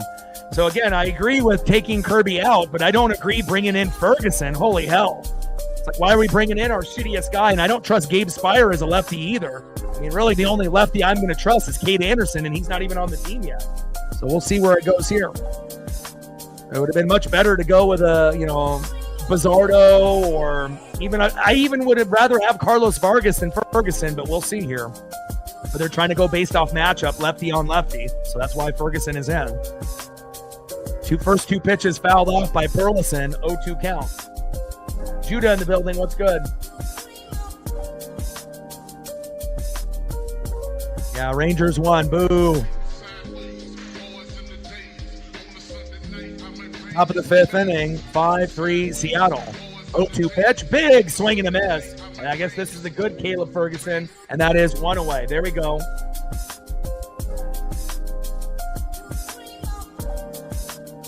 Looks like we get the good Caleb here, and that's a good sign.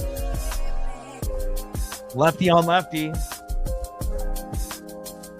All right, Caleb, don't fuck this up for us. One away. Next up is first baseman Wilson Contreras.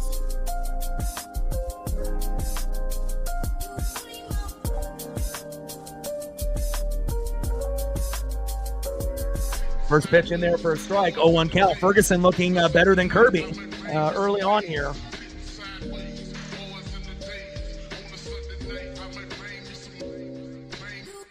I know, we're getting closer. But we're probably going to need to get to 90 wins to be able to overtake the Astros overall. They're still a very solid team, and it's going to be a sprint, between the Rangers, Mariners, and Astros. That's for damn sure in the American League West.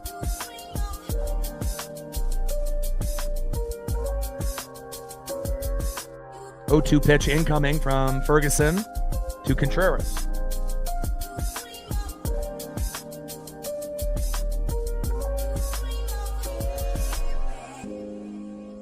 Oh, 0-2 pitch from Caleb. High and away.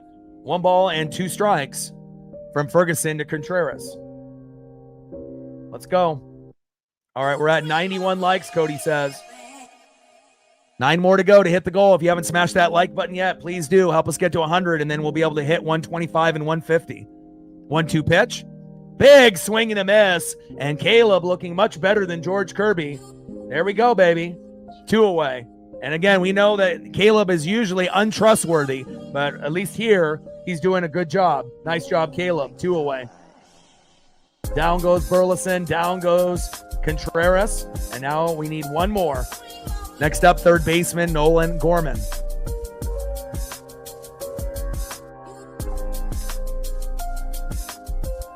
First pitch right down the middle. 0-1 count. Doing a great job against these lefties.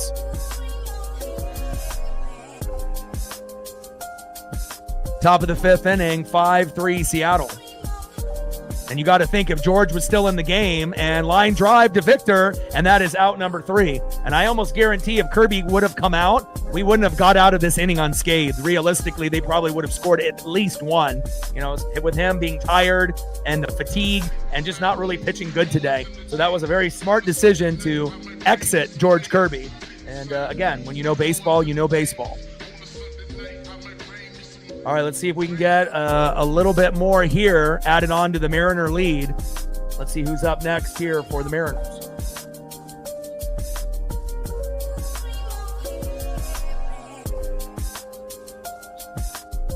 Next up, 0 for 2, center fielder Julio Rodriguez. Batting second, 0 for 1 with a base on ball and a K, third baseman Eugenio Suarez. And batting third, 0 for 2, second baseman Jorge Polanco. Trident's up. Let's go, M's.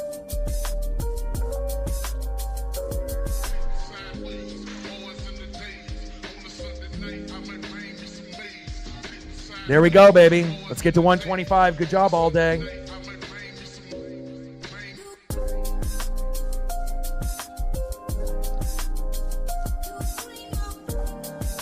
You say that every stream, and yeah, no.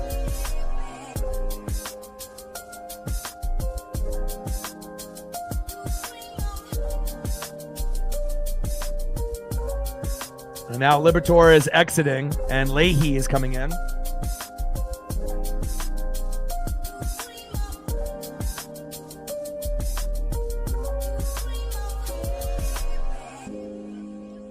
And hopefully we'll be able to rough up Kyle.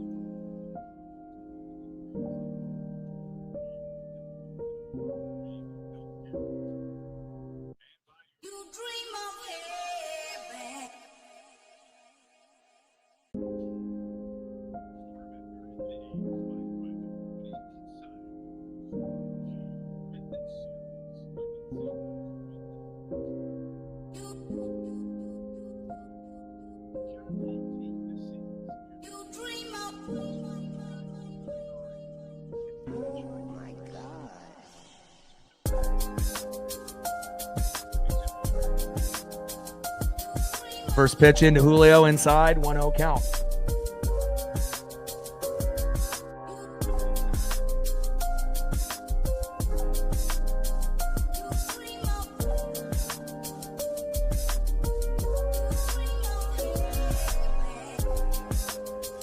One 0 pitch, low and at the knees.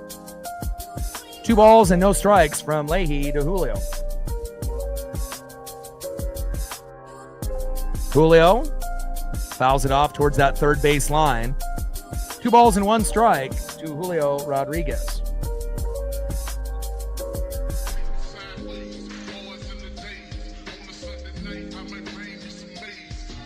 I don't like that photo of Leahy. It's too blurry.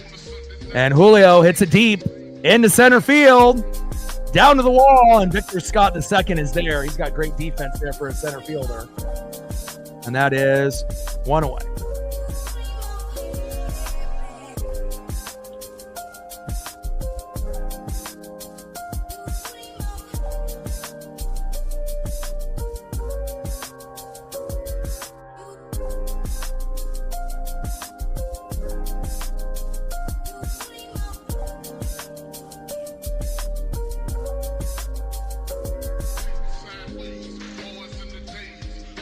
First pitch from Leahy to Gino.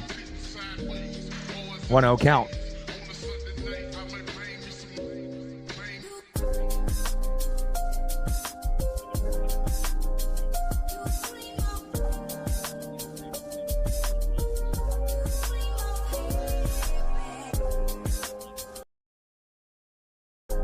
One pitch, low and away. 2 balls and 1 strike from Leahy to Gino.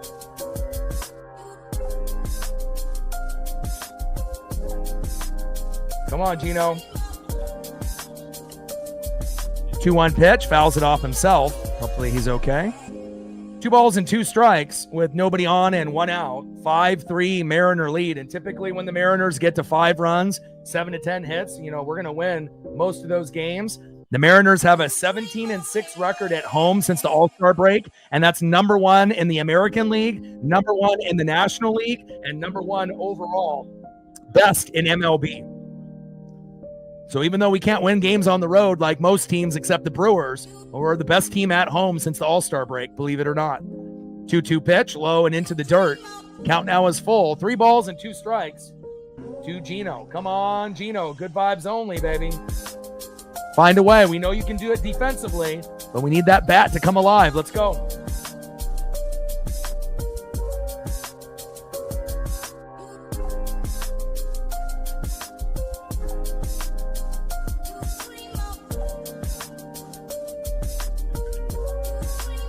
Three-two pitch and takes strike 3 looking.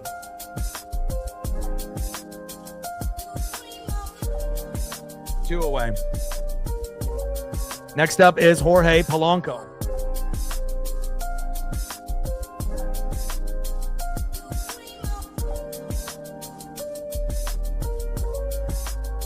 First pitch from Leahy to Polo, high and away, 1-0 count.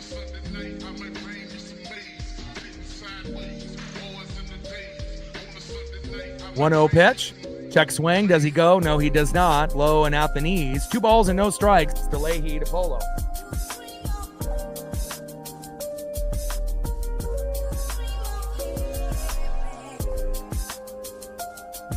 Two 0 pitch. Paints the corner and gets the call.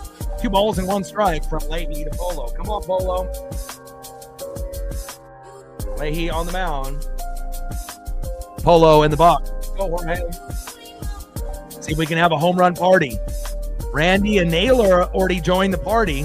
So we need Polo, Julio, and Cal to join the party here before the game is up. Fouls that one off with the changeup by Leahy. 2 balls, 2 strikes, nobody on, 2 outs, 5-3 Mariner lead.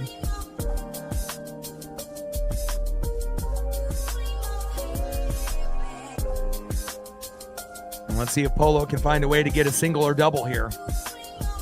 2-2 pitch. And Polo pops up into center field. Scott II is there. Routine play for him, and he's a very underrated center fielder in the MLB ranks, and that is out number 3. End of the 5th inning, 5-3 Mariners. Let's go to the top of the 6th, and then we'll see who's up next here for the Cardinals.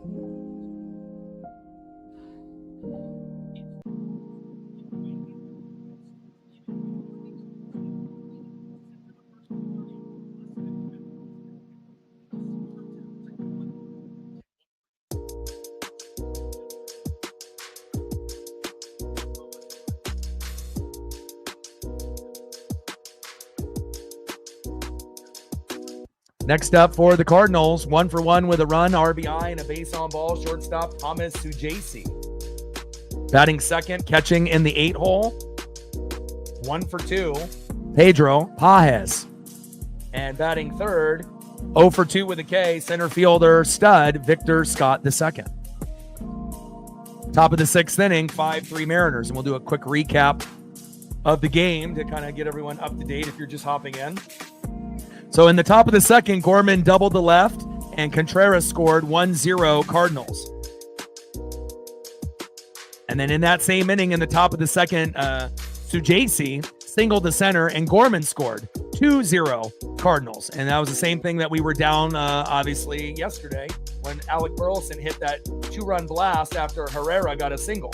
So we're used to kind of being down. But then in the bottom of the 3rd, after Randy ended up making a Superman attempt and missed, and ended up giving up one of those runs, in the bottom of the 3rd, he homers 405 feet, and there was a no doubt about it. Robles and Crawford were on board, and then we end up taking a 3-2 lead. Jose Fermin in the top of the 4th reached on an infield single to 3rd. Sujasi scored, making it 3-3. And then, obviously, just as of late, we saw Josh Naylor get a solo dinger to right center, 415 feet, 4-3 Mariners. And then we saw Randy with the sac fly, and that brought home Garver. And then that's how we're up 5-3 at the moment. So even though we end up getting down, early in games, we're not out. And again, this team has a lot of fight and a lot of grit. And again, I think that we have just as good of a chance as anybody, between the Blue Jays, the Tigers, the Yankees, the Red Sox, and the Astros to be able to go on a deep run. Why not us? And we got Bizzardo in the matchup. Great to see Bizzardo. 0-1 pitch fouled off by Sujasi. And Bizzardo is the most improved player on the Mariners from last year to this year. Got a lot of innings logged in 2025, and overall, he's been pretty fucking good, considering he used to be one of the worst guys in the pen with Taylor Saucedo. He ain't a sauce. He's much better, and it's great to be able to see his development. And maybe Carlos Vargas can end up being the same type of player next year if he can work on his game. But Edward Bizzardo has been very, very good, considering we can't really trust Gabe Spire anymore. We trust Brash more times than not, and we love Mooney, right? But again, Gabe Spire used to be the guy after Brash, but no longer he is. And, I definitely trust Bizzardo more than Gabe at this stage in the season. Sometimes Gabe is good, but other times Gabe is, very bad. And strike 3 is called. Nice job by Bizzardo. My boy. Nice job, Edward. Bringing that electricity, baby. And that is 1 away. Down goes to JC. Goodbye, Thomas. Next up, catcher Pedro Pajes.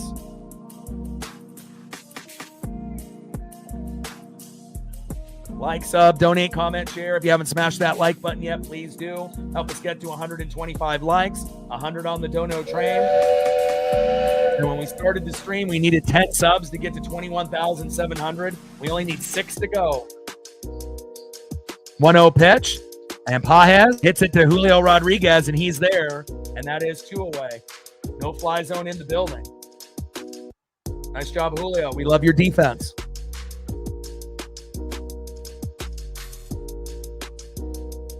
Next up is center fielder Victor Scott II. Let's go, Edward. Great job so far by Edward, Bizzardo, and Caleb Ferguson.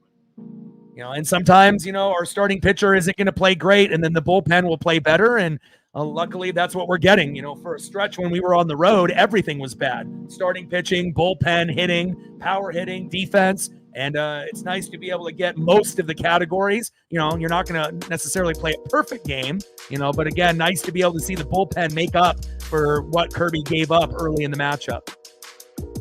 First pitch low and away to Victor Scott II. 1-0 count. All right, it's up. Let's go M's, baby.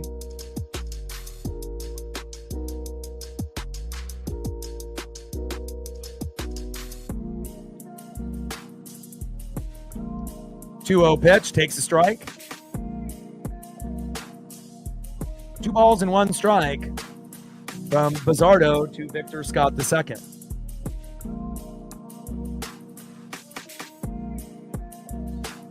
Two-one pitch. And Julio with out number 3. There we go, baby.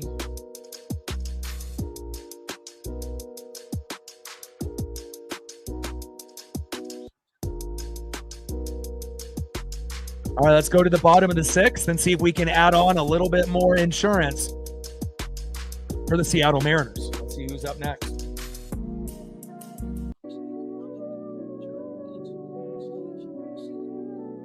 Next up for the Mariners, 2 for 2 with a run, RBI, and a solo dinger. One of the most important players on the Mariners, Josh Naylor. And again, hopefully we'll end up dishing out the big bucks. And again, we already got Julio and Cal taken care of, and we got a lot of great players. But I can't think of any other player that I would want on the Mariners long-term than this guy. Out of all the guys that we've had in the last 15 or 20 years, for a guy to come in, sometimes it's just like a rental, and then they move on to another team. But I don't think there's a guy that has shown this type of impact offensively, defensively, stealing bags, great attitude, and obviously comes up big in the biggest moments. Josh Naylor. Let's see if he can hit another home run here today. And I believe he hasn't hit 2 in a game for the Mariners since he's been here. This could be a big thing for him here against the Cardinals.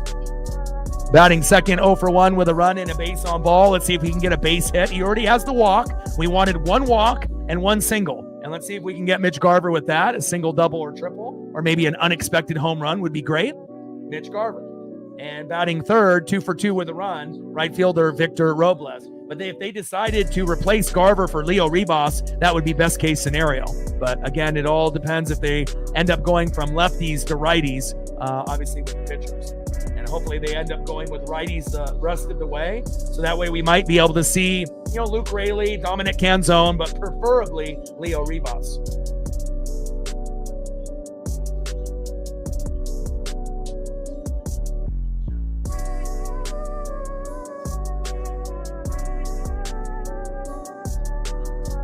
Let's go, baby. Great comeback for the Mariners. And again, we need to sweep the Cardinals and we need to sweep the Angels. And the Angels is going to be much more difficult, even though their record isn't as good. But, they play us tough, just like the Athletics do. It's like we have an easy time most of the time against the Astros and Rangers. And it seems like it's more difficult against the Athletics and the Angels. And again, hopefully we can get it done. And that'll put us in prime position the rest of the way to try to get to 90 wins. And Naylor with a base hit on a 1-1 count into left field. God, he's good. And again, he's even better than Ty France. And again, most Mariner fans enjoy Ty, but Naylor's on another level. He's, light years above and beyond Ty France. Nice job by Naylor. All right, here we go. Next up is Mitch Garver.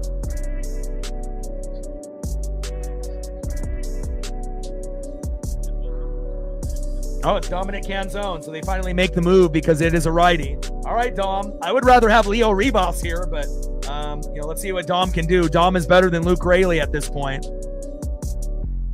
Luke Raley's timing has been kind of off.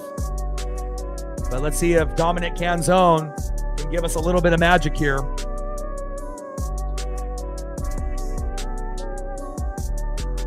First pitch to Dom outside, 1-0 count. Come on, Dom.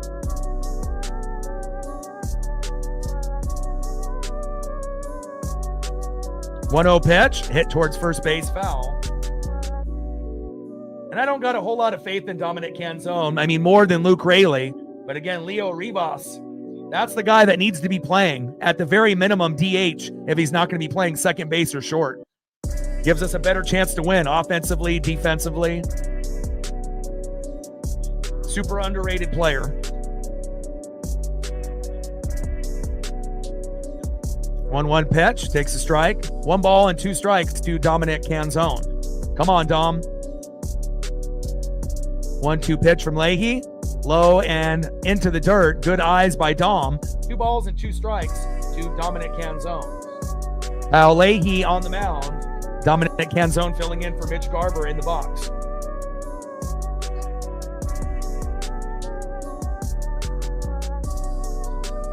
Two-two pitch. Low and at the knees. Count is full. I'll take a walk for Dom if we can get it. Count now is full. 3 balls and 2 strikes to Dominic Canzone. Come on, Dom. Get a walk. Let's go. Leahy on the mound. Dominic Canzone in the box. Runner at first. 3-2 pitch. And I don't know what the hell that was, Dominic Canzone. Why the hell did you check swing at that? And that is strike 3. Terrible at bat for Dominic Canzone. Should have been Leo Rivas. We would have been better there. And again, I know that you want to try to implement Harry Ford and Dominic Canzone and Luke Raley, but at this point, we have to play our best players to be able to keep winning. Hopefully, Dan will understand that. Next up is Victor Robles. Let's go, Victor. Robles with a slow dribbler up the middle, double play, throw to first, and safe. And that's how you run to first. Showing all of the roster, including Randy, that's how you run out of play. Nice job there by Randy to take notes from Victor.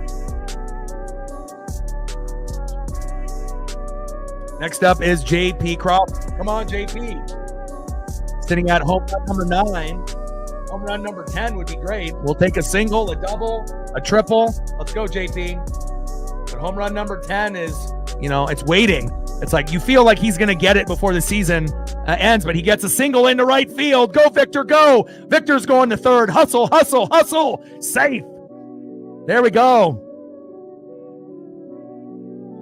And ball was muffed there at the end, and if Victor would have taken off, he might have had a chance if he would have went full speed, but pumps the brakes at third, which is a smart move. Great job by JP Crawford. And now we have runners at first and third with 2 outs with Randy Arosarena in the box. Let's see if Randy can end up getting another 3-run jack or if he can get an RBI single to bring Victor home. Let's go, Randy. Couple hits and a walk for JP in one of the more productive games we've seen out of JP Crawford in a moment. Let's go. And I honestly feel like JP plays better when Leo is playing defense and is close to him in the lineup, but hopefully we get Leo before the game is up. Randy, first pitch, fouls it off behind the plate. 0-1 count. Bottom of the 6th inning, runners on the corners at first and third with 2 outs. 5-3 Mariner lead. Let's go. Come on, Randy. 0-1 pitch. Big swing and a miss. That was a moonshot swing right there. No balls and 2 strikes with runners on the corners with 2 outs. Come on, Randy. At this point, even just getting an RBI single and changing your swing for a single swing rather than a home run swing could be beneficial.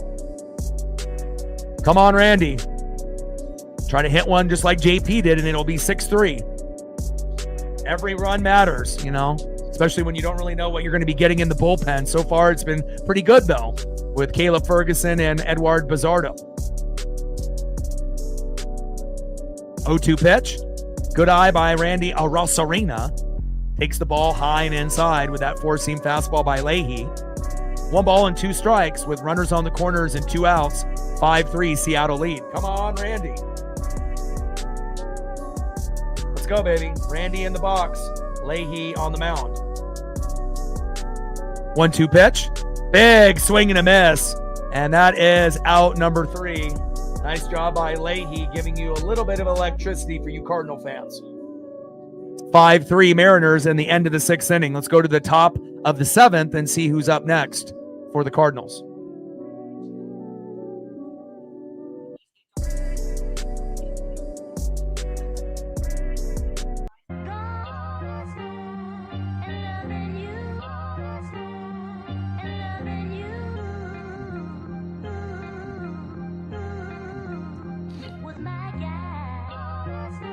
George has been out for a long time.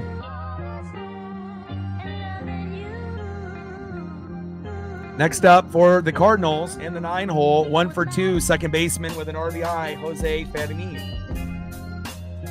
Batting second, 1 for 2 with a base on ball, right fielder Lars Nootbaar. And batting third, 0 for 3, DH in Ivan Herrera. Tridents up. Let's go M's.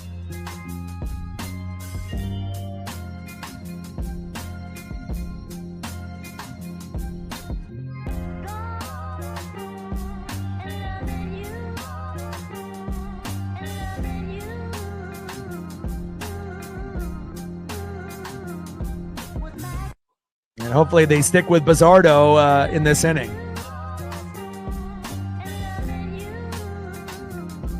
Keep going with a good thing.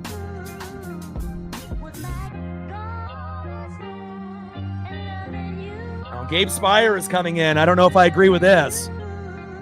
Gabe has not been very reliable. I would rather go with Edward Bizzardo. You know, if you're going to go with a guy to go 2 innings, you know, that would be the guy to do it. But, and I know you're trying to play the matchups, you know, based on lefties and righties, but you also have to be able to take in consideration how they've been playing lately. And I don't know about you guys in the room, but I don't trust Gabe.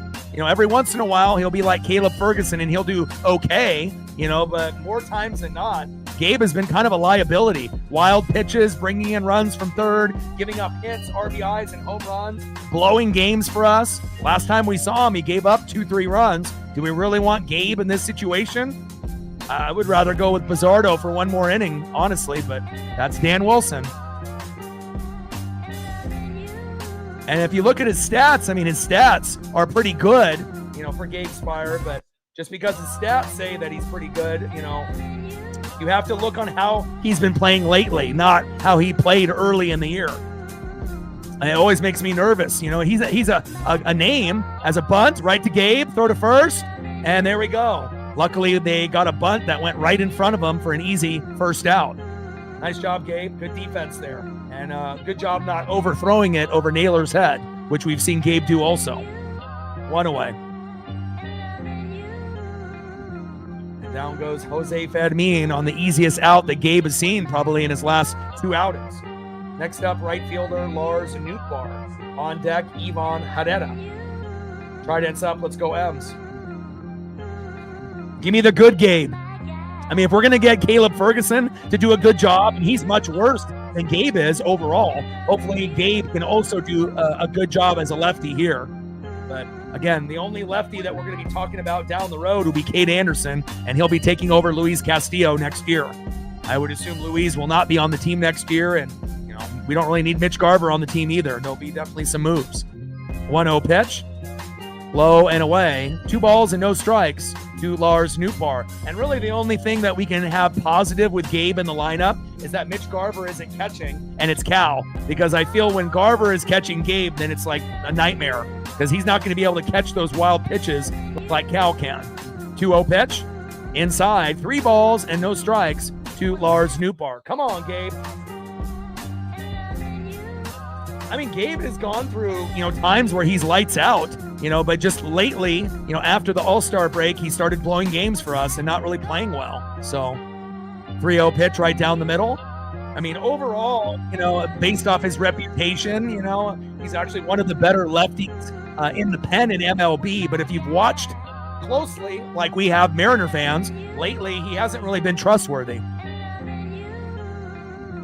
3-1 pitch in there for a strike. Count is full.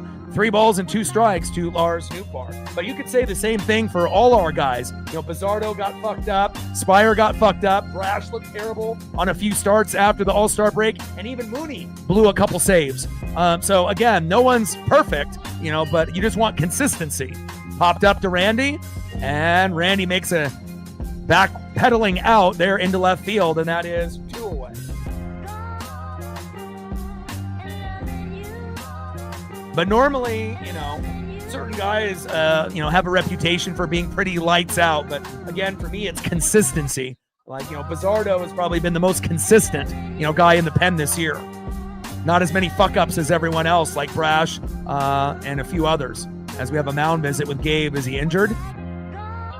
Or is he just pausing here to try to get strategy for Ivan Herrera? Spire on the mound. Herrera in the box. All right, we need 1 more out right here. Hopefully we can come out of this clean. TJ says 118. Okay, appreciate you. 7 more likes to get to 125.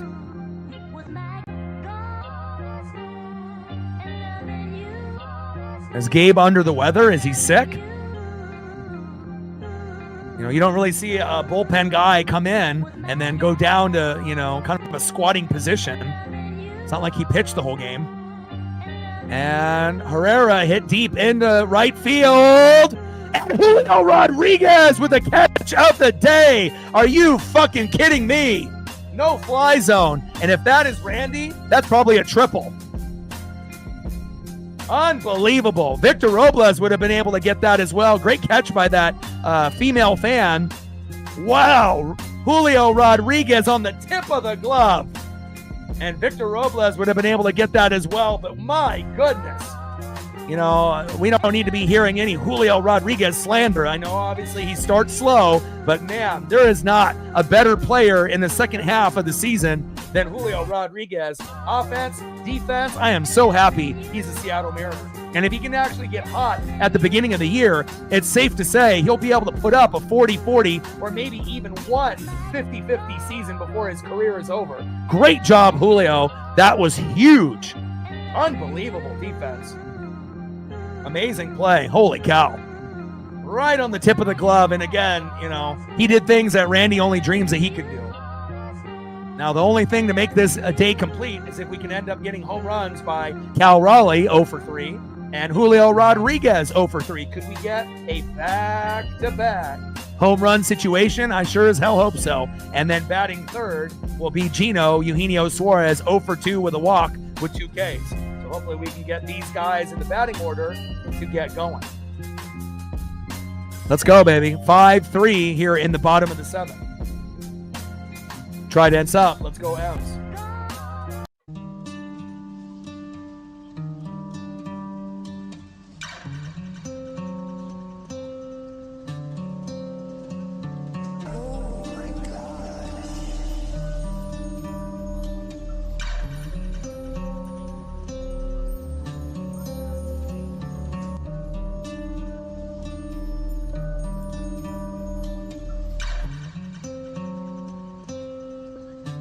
Let's go, baby.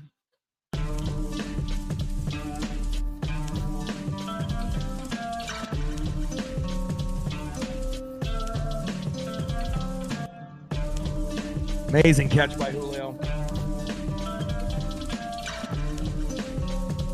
All right, let's go, Big Dumper. All right, you're at 53 home runs. 54 ties Mickey Mantle for the most by a switch hitter. 55 sets the record for a switch hitter. 56 ties Ken Griffey Jr., who did it twice. And then 57 will be the most home runs any Seattle Mariner has ever hit. So these next 4 home runs for Cal Raleigh will be huge.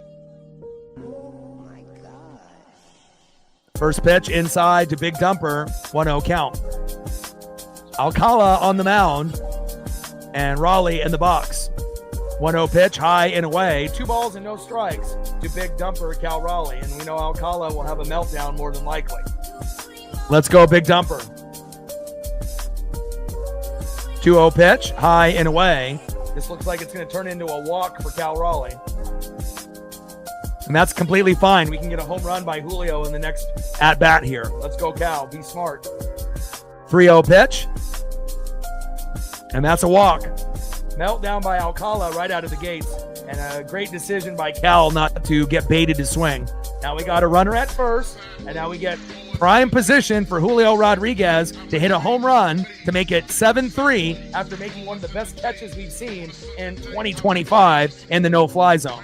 And a lot of times when you make a great defensive play, that next at-bat usually turns into a single, double, triple, or home run. So let's see if Julio will capitalize off the juice that's flowing in his veins. Let's go.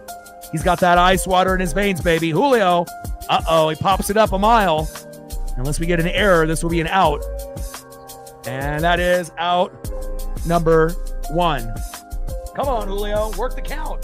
I was thinking that Julio was going to go 4 or 5 pitches in and then boom, home run, but not so fast. Cardinals get out of that jam out of Julio being a little overly aggressive. Let's see if we can actually make up for that with the next batter. Good vibes only, Eugenio Suarez. Work the count, Gino. I don't want to see a first pitch swing and a pop-up just like Julio did. Work the count. Come on, Gino. First pitch is inside, 1-0 count. And obviously, he's going to have a hard time hitting the strike zone, Alcala. So, again, if we have to get a few walks, to get the bases loaded, just be patient. And realistically, Julio probably would have been able to, get himself that perfect pitch on pitch 4 or 5, or would have been walked if he was just patient enough, but we'll never know. 1-0 pitch, takes a strike looking low and at the knees. 1 ball and 1 strike to Eugenio Suarez.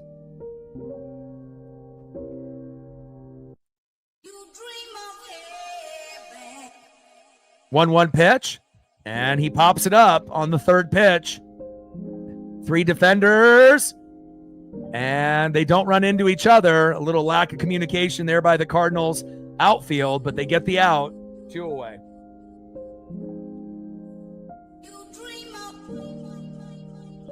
Next up is Jorge Polanco.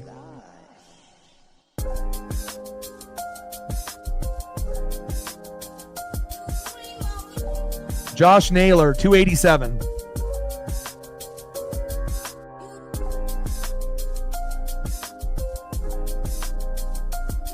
Come on, Polo. First pitch to first, safe. Trying to keep Cal honest over there.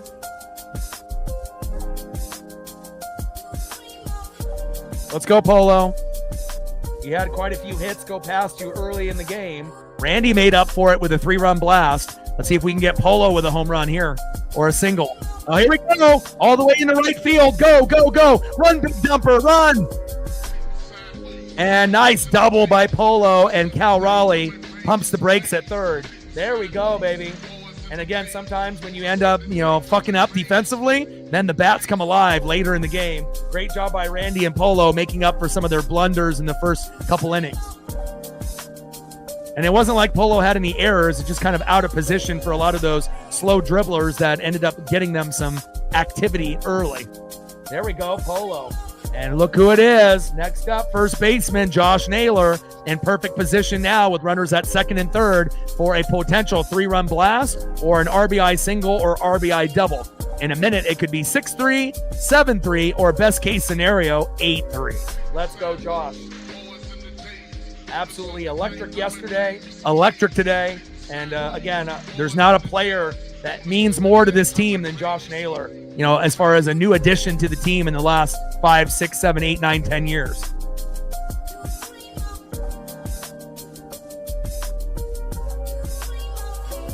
Let's go, baby.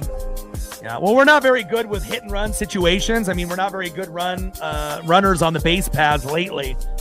We try to stretch singles into doubles. We, get thrown out in between the base paths. So again, it has to be kind of calculated, when we're going to be overly aggressive. And if you actually have been paying attention to this Mariner team, running the base paths have not really been a strong suit for the Mariners. Really, the only guy that's been amazing has been Josh Naylor. He has been able to swipe bags and not get caught once. But other than Josh, we've seen Julio fuck up on the base paths. We've seen Randy fuck up, Polo fuck up. And, it's just one of those things that, we don't necessarily need to do that hit and run situation. And if we were to do it, it probably would backfire. I mean, again, we just have to take what the defense is going to, give us. And we'll see where it goes. Bottom of the 7th with the runners at 2nd and 3rd, Naylor in the box. And we'll see if they end up making a pitching change, and they do. Alcala is out. Rackett is in.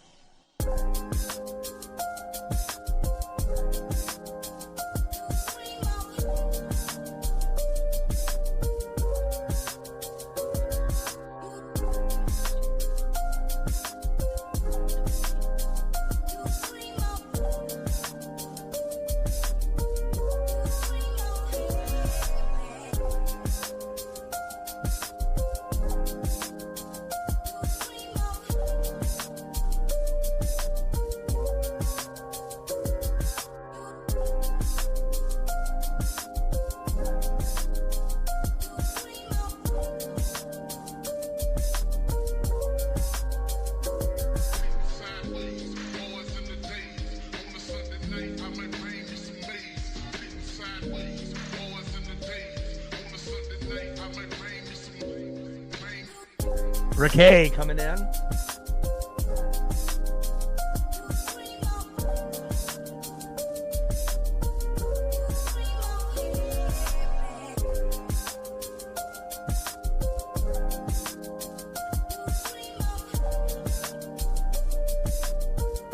See if I can make an adjustment on that.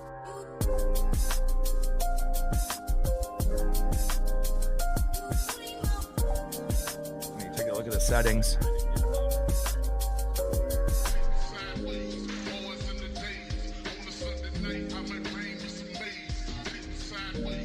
Everything looks good, but I may have to unplug some things.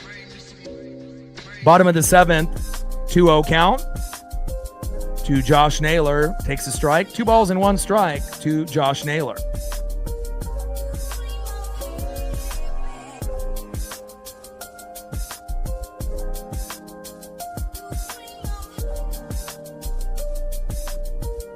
Two-one pitch. Popped up. And that is going to be more than likely out number 3 unless there's an error happens. And no error. Ball is caught for out number 3.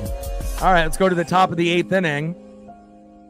Let's see who they bring in between Brash and Vargas.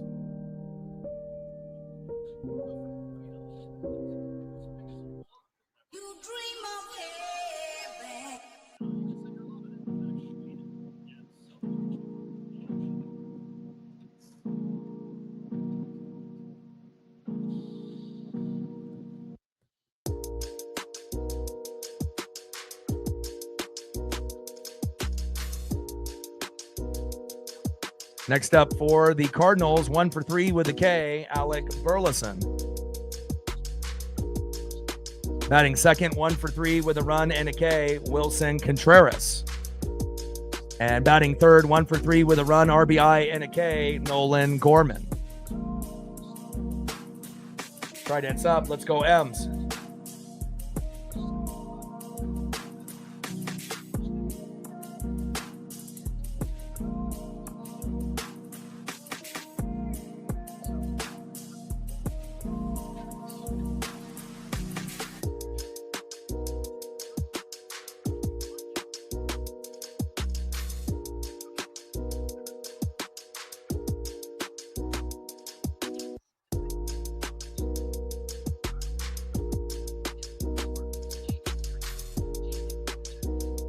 I appreciate you.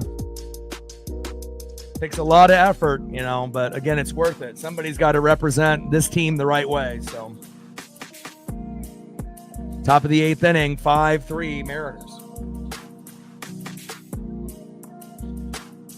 And Brash is coming into the matchup. I think I like that better than Vargas, at least for now. We'll see if we get the good Brash. Hopefully we do. So we potentially can go Brash and then Munoz and end this game.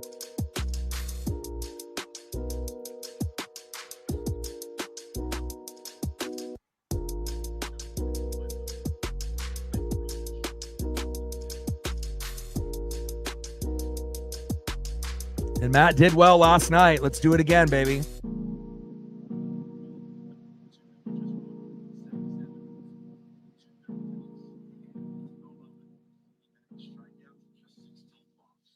Brash on the mound. Alec Burleson in the box.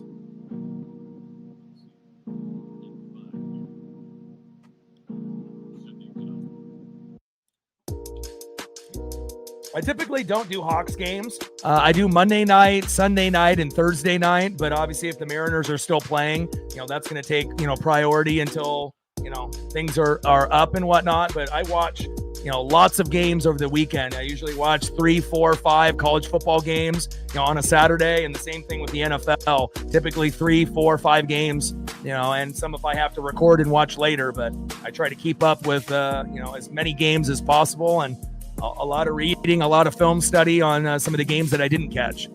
Top of the 8th, Brash on the mound, Alec Burleson in the box. First pitch fouled off with the slider. Second, a big swing and a miss, low and away. Let's see if we can get the punch out here from Brash. 0-2 pitch, low and at the knees. 1 ball and 2 strikes to Alec Burleson. Oregon's on the road against Northwestern, so they'll win that game easily. It's on at 9 a.m. with Gus and Joel. Gus Johnson and Joel Klatt on the mic, the best guys in college football. 1-2 pitch, and that's strike 3, baby. Got him. But I imagine Oregon will win by 20, 30, plus points, 40. And again, we'll show America how good they really are this year. You know, we know Ohio State and Penn State are great as well as a few other teams in the top 10, but Dante Moore will definitely be in the Heisman conversation. DeCorian Moore is great. Sadiq might be one of the best tight ends. And again, we're going to have a very good chance for a natty run here in 2025.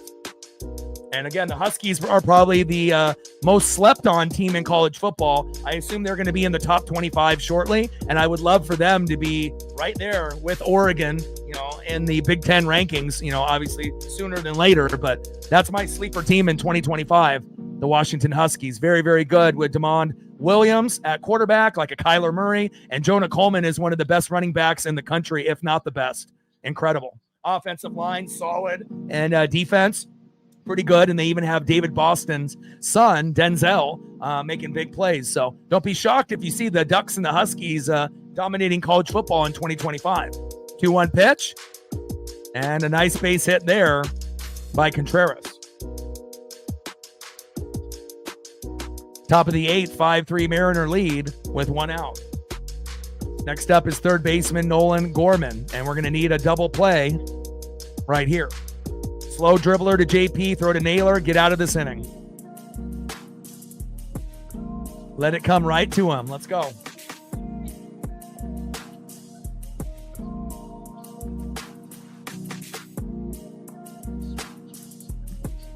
First pitch to Gorman, big swing and a miss, 0-1 count. I'm a Bucks fan, so that's really the only team outside of Oregon and Washington that I follow. You know, I like the Mariners, I like the Kraken, I like the Blazers, I like the Ducks, and then really the only team, you know, that is outside of Oregon or Washington is Tampa Bay. Just because in the 90s, you know, I'm a defensive fan, and the Hawks and the Niners and the Raiders and the Chargers, they didn't really have what I was looking for. And I didn't want to hop on the Niner bandwagon after, you know, the 5 Super Bowls when Steve Young and Dion and Rice won in 94. So I waited one more year in 95, and the Hawks didn't have defensive players back then. And, you know, Warren Sapp and Derek Brooks got drafted. John Lynch was there. Mike Allstott, you know, was there. And I said, this is kind of my type of, you know, team. I can relate to those guys. And I've been a Buck fan since 95. So, you know, not like a bandwagon fan since like the Tom Brady era. It's been, you know, I've been a Buck fan for 30 plus years. So, but again, if the Seahawks or the Niners, you know, had defensive players, you know, then maybe I would have been a fan of one of those, but they just didn't have what I was looking for. I didn't have a connection. So,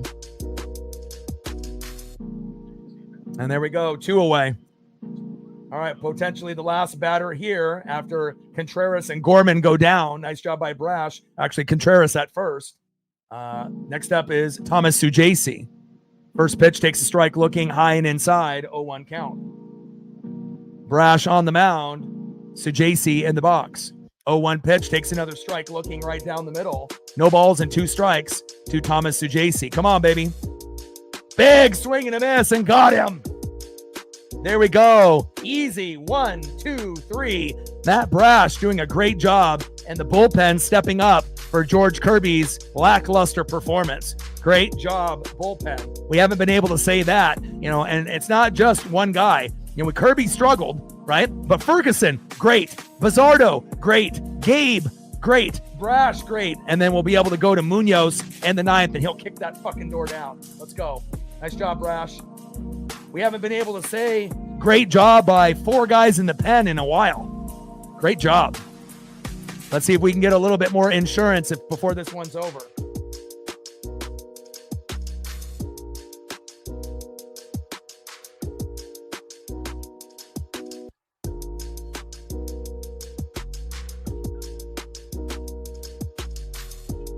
Next up for the Mariners, 0 for 1 with a K, Dominic Canzone.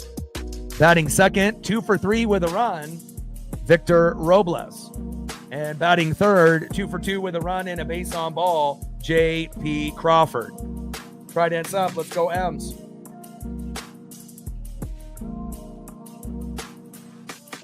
$16 likes to get to 150. But, you know, growing up as a kid, I kind of, you know, related more to like Montana and Rice. You know, I enjoyed watching, you know, that offense. But again, I'm a defensive fan, which is a little rare. You know, I like linebackers. I like safeties. You know, I'm a defensive oriented, you know, fan first. I appreciate quarterback, running back, wide receiver, and tight end, but I think it's, kind of overrated. I'm more of an offensive line guy, defensive line, defense, coaching, play calling, coordinators, more of the strategic part of the game. And obviously you want to have, good quarterback, running back, wide receiver, and tight end. But if you don't have a good O-line, D-line, defense, coaching, or play calling, then you can be like the Chiefs when they played the Bucs and we held Mahomes to no touchdown passes. So it shows you defense wins games, defense wins championships. And again, we're one of the only teams to beat Patrick Mahomes besides the Eagles last year. And Tampa is one of the only 2 teams to go to 2 Super Bowls and win both, us and the Baltimore Ravens. Bottom of the 8th, 5-3 Seattle. First pitch to Dominic Canzone inside, 1-0 count. 1-0 pitch. High and away with the sinker. 2 balls and no strikes to Dominic Canzone. Come on, Dom. I would rather have Leo Rivas playing at this point, but it's all good.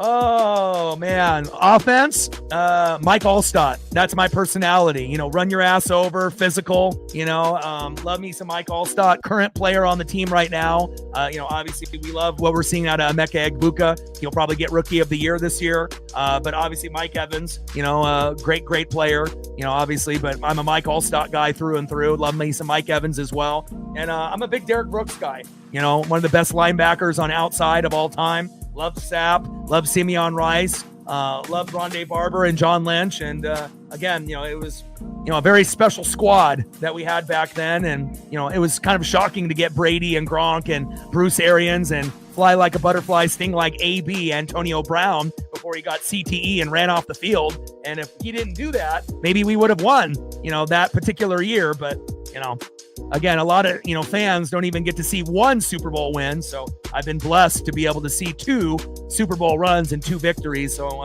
now I just want to see the Mariners win 1 and the Ducks win 1, and I can die a happy man. 3-2 pitch, low and at the knees, and that's a walk.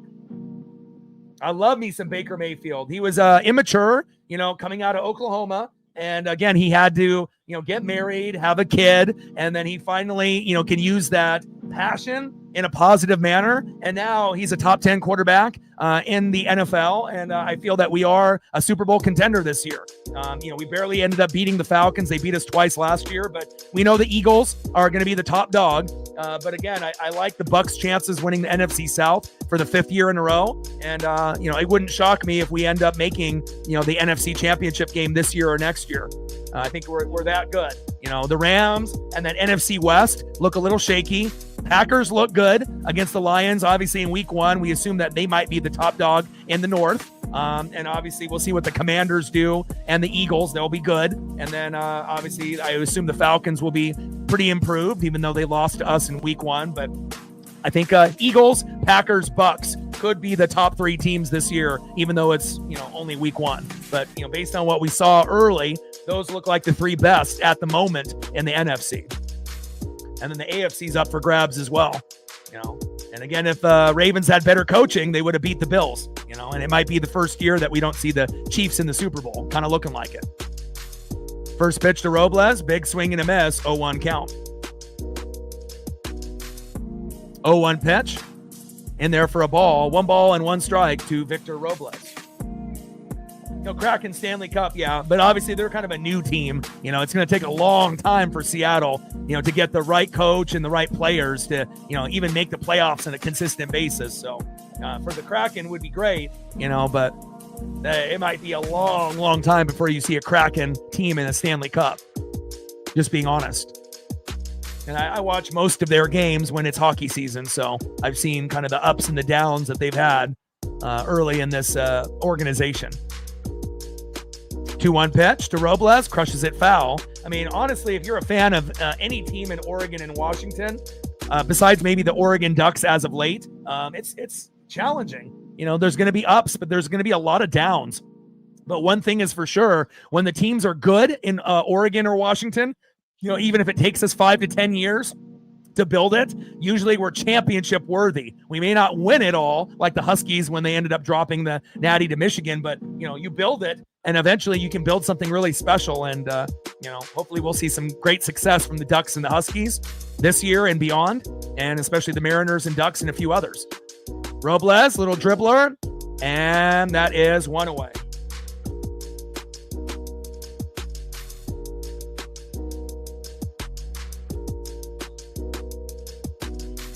Down goes Victor. Next up is JP Crawford.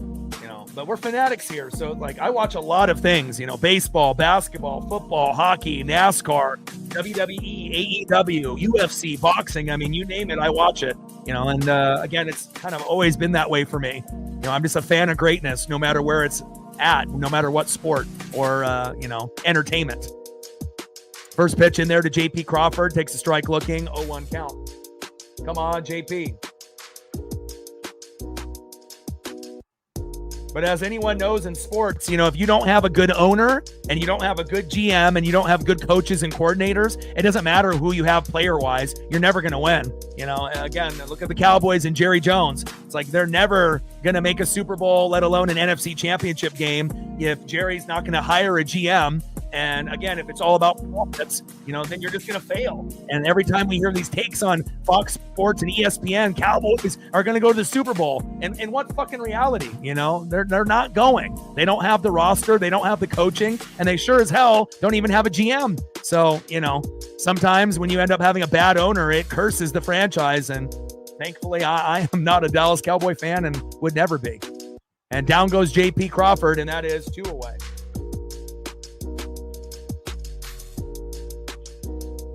But at least the Cowboys were able to experience 92, 93, and 95, winning 3 Super Bowls in 4 years. But hey, Troy Aikman, Michael Irvin, and Emmitt Smith and Dion are not walking through that door. Leon Lett is not walking through that door, and it's a different era and a different team. Next up is Randy Arosarena, and they're making a pitching change. We got a runner at second with 2 outs, and hopefully Randy can make one more play to give us one more run for insurance. An RBI double to get it to 6-3 would be great, or a home run, to make it 7-3. But I love the way that the Huskies are playing. I love the way that the Ducks are playing. And hopefully one day, it'll end up being, Ohio State, Penn State, and then Oregon and Washington. And again, I already knew Washington was going to be good this year. And again, I feel that they are the most disrespected, non-top 25 team. And again, they're going to climb the ranks, and they're very, very good. And the last game of the season for Oregon is in Seattle against Washington. And even if Oregon is undefeated at that point, even if they beat Penn State on the road, we could lose to the Huskies this year. We'll see how it goes. Obviously the Husky game and the Penn State game on the road would potentially be the 2 losses, but every other game should be, a win. So we're going to go 10-2 if we lose to the Huskies and Penn State Nittany Lions. If we end up winning one of those 2, obviously 11-1. And then if you go undefeated, I don't think I want the Ducks to go undefeated, because if we have a month off, that's going to hurt us in the playoff like it did last year against the Buckeyes. So I think losing a game or 2 is better for college football. So that way you continuously play in the college football playoff like the Buckeyes did, and then they can gain momentum as they're playing every week, instead of being 12-0, having a month off and having your players get rusty and then you get your ass kicked. And every team that had a bye lost. So obviously they're not rewarding the teams that are having the best records. They're penalizing them, by giving them that much time off. So we'll see where it goes. That rule needs to be changed in college football in the playoff. But I'm definitely excited about what we're seeing in college football in the NFL this year, as well as the Seattle Mariners. Bottom of the 8th inning, 5-3, Mariner lead with a runner at second with 2 outs. First pitch to Arosarena in there for a strike, 0-1 count.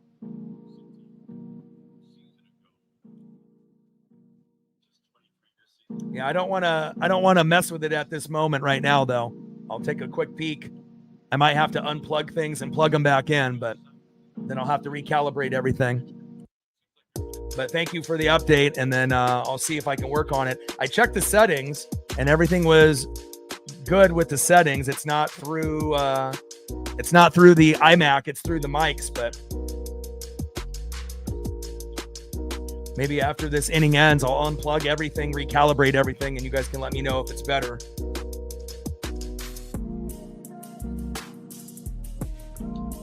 Two 2-1 pitch. And that one is fouled off.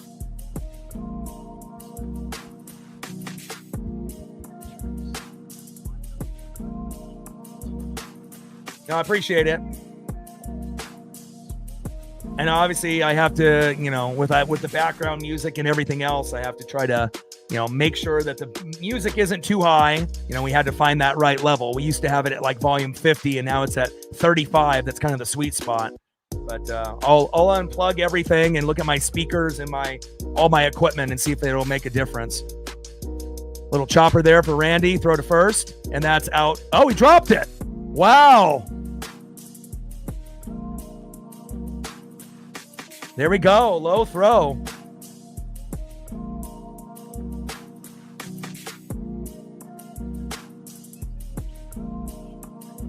Yeah, I haven't touched any of the volume settings on the microphones though. So for one to be like lower and whatnot, I assume this one. So this one is on the screen. It shows left, but this would be my right microphone. And then this one is the one I talk to most because I'm looking at the game. And then this one, I assume this one is good. This one is the lower one, I assume. But that's the main reason that I usually use two, depending on, where I'm looking and whatnot. So next up is Cal Raleigh. We got runners at first and third with 2 outs. And Cal Raleigh with the foul ball on the first pitch, 0-1 count.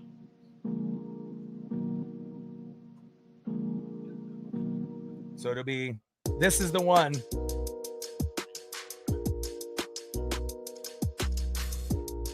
But I'll see if I can do some adjustments and whatnot. So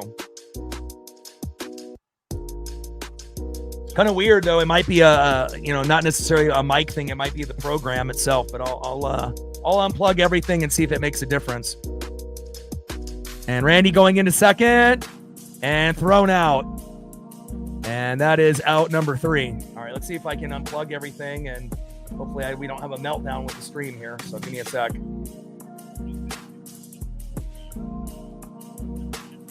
Everything is going to go silent here for a moment. So I'm going to click the music off as well. So give me a sec here.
All right, can you guys hear me now? One away.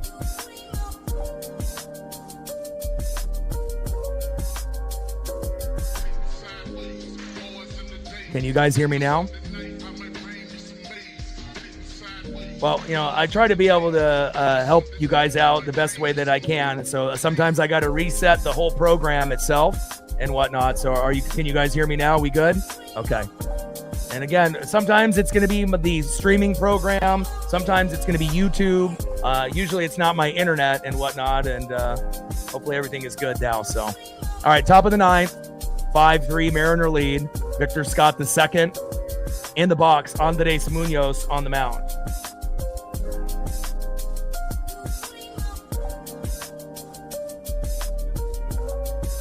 But anytime you guys, hear, some type of issue, if something happens with the program itself and then it sounds like I'm far away with an echo, that typically means the mic shut off and then the volume is getting picked up by the computer speakers, which aren't, nearly as good as a microphone. So, and then obviously I can look and adjust it and then reset it and then, refresh it and then everything should be good. So hopefully it's better now.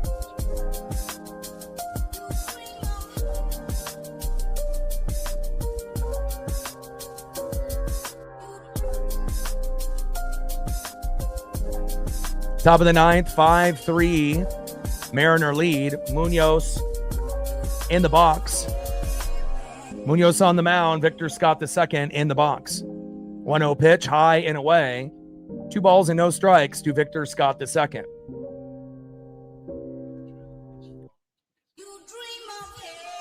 Can you hear me now? Can you hear me now? Can you hear me now?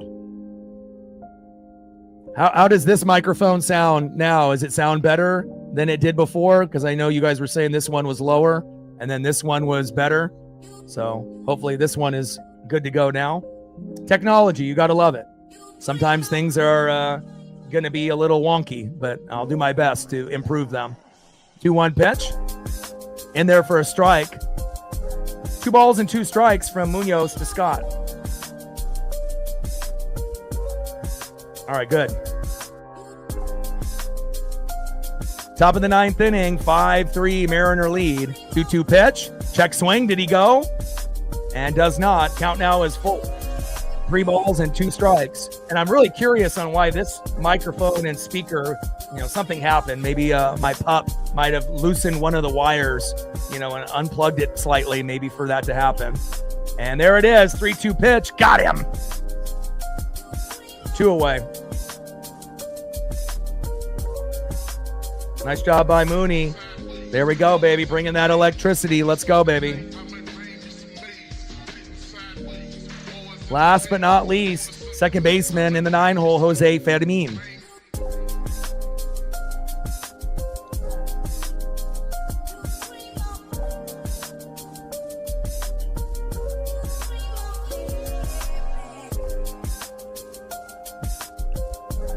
Top of the ninth inning, 5-3 Seattle.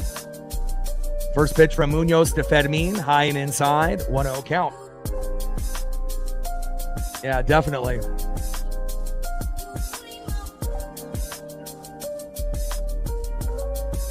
Nobody trolls me. This ain't like another sports channel. 1-0 pitch, high and inside. 2 balls and no strikes to Jose Fermin.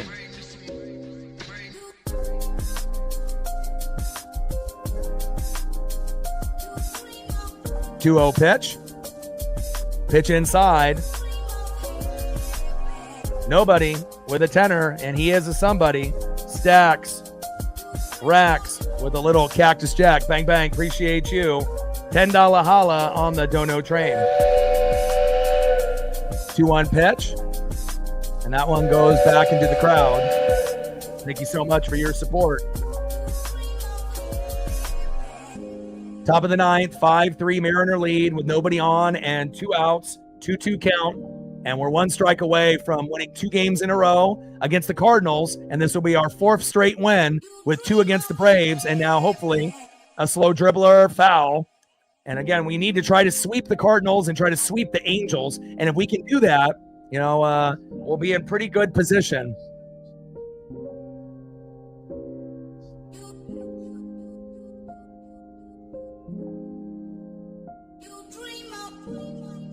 I mean, at that point, if we were able to sweep the Cardinals and the Angels, we would only have to go 8-4. And right up the middle into Julio's man. Nice little blooper there to Julio Rodriguez. Nice single there by Medmin.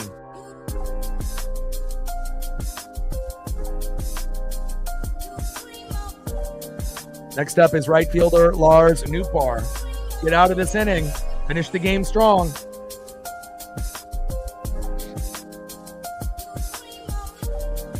Come on, Mooney. First pitch, inside, 1-0 count. Come on, Mooney, don't blow this.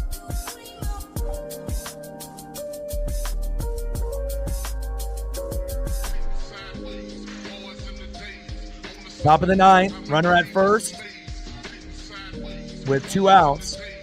1-0 pitch in there for a strike. 1 ball and 1 strike to Lars Nootbaar. Come on, Mooney. Crowd is into it. Mooney on the mound, Nootbaar in the box. 1-1 pitch. Slow chopper. Grab it. Throw it.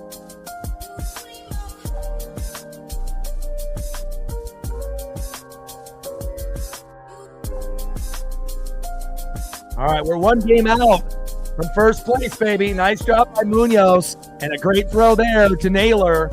I love it, baby. Mariners, 4 wins in a row.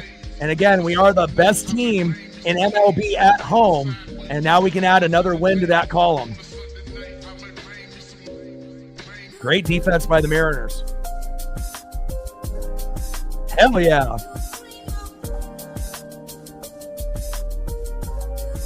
Final score, Seattle Mariners 5, St. Louis Cardinals 3. And when the Mariners win, what do? We fucking dance. Mariners win! Mariners win! Mariners win! Fuck yeah!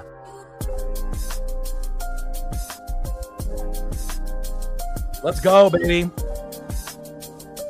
And again, if we can find a way, to sweep the Cardinals and sweep the Angels, which won't be easy, that would put us in a position to win 2 against Atlanta, 3 against the Cardinals, which would be 5, 4 against the Angels, which would be 9 wins in a row. And then if we can get to that point, again, then we would only need to go, I believe, 8-4 the rest of the way to be able to hit 90 wins. And again, if we want to be able to get first place over the Astros, we are probably going to need to get to that number. Otherwise, if we get 88 or 89, we might tie or, get second place. So I know it's going to be, kind of aggressive, of a number to go, hey, let's go 15-4 the rest of the way, which sounds a little ridiculous. But if you look at what the Mariners have been able to do, they are now 18-6 at home since the All-Star break, and that is number 1 in MLB. And we still got 1 more game against the Cardinals and then 4 against the Angels. So again, we end up winning,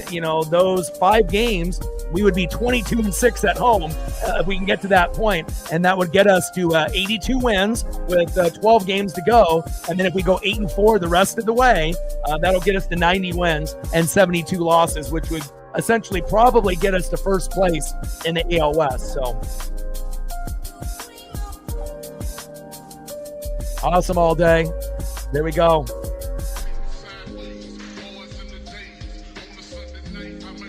Well, I appreciate you guys very, very much. I got to be able to eat some dinner and spend some time with my pup. Shout out to Sarah, nobody who is a somebody, and nobody who is a somebody as well. Appreciate all the people that took the time to like, sub, donate, comment, and share. I appreciate you guys very, very much. And again, we'll be live tomorrow, same time, same place, hopefully same result. And again, 6:40 Pacific, I'll be live at 6:35. And hopefully we'll have a little bit more Mariner magic as well. And definitely going to take the puppy on a victory walk. We've been able to have some rain finally here in the Pacific Northwest, so it's kind of peaceful. Nobody is out.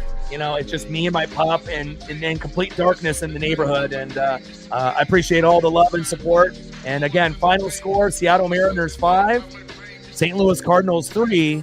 And I got one question for you. Who you know talks sports like us? Your boy Ryan, Northwest Sports Fanatics. Trident's up, and I'm out. Go Mariners.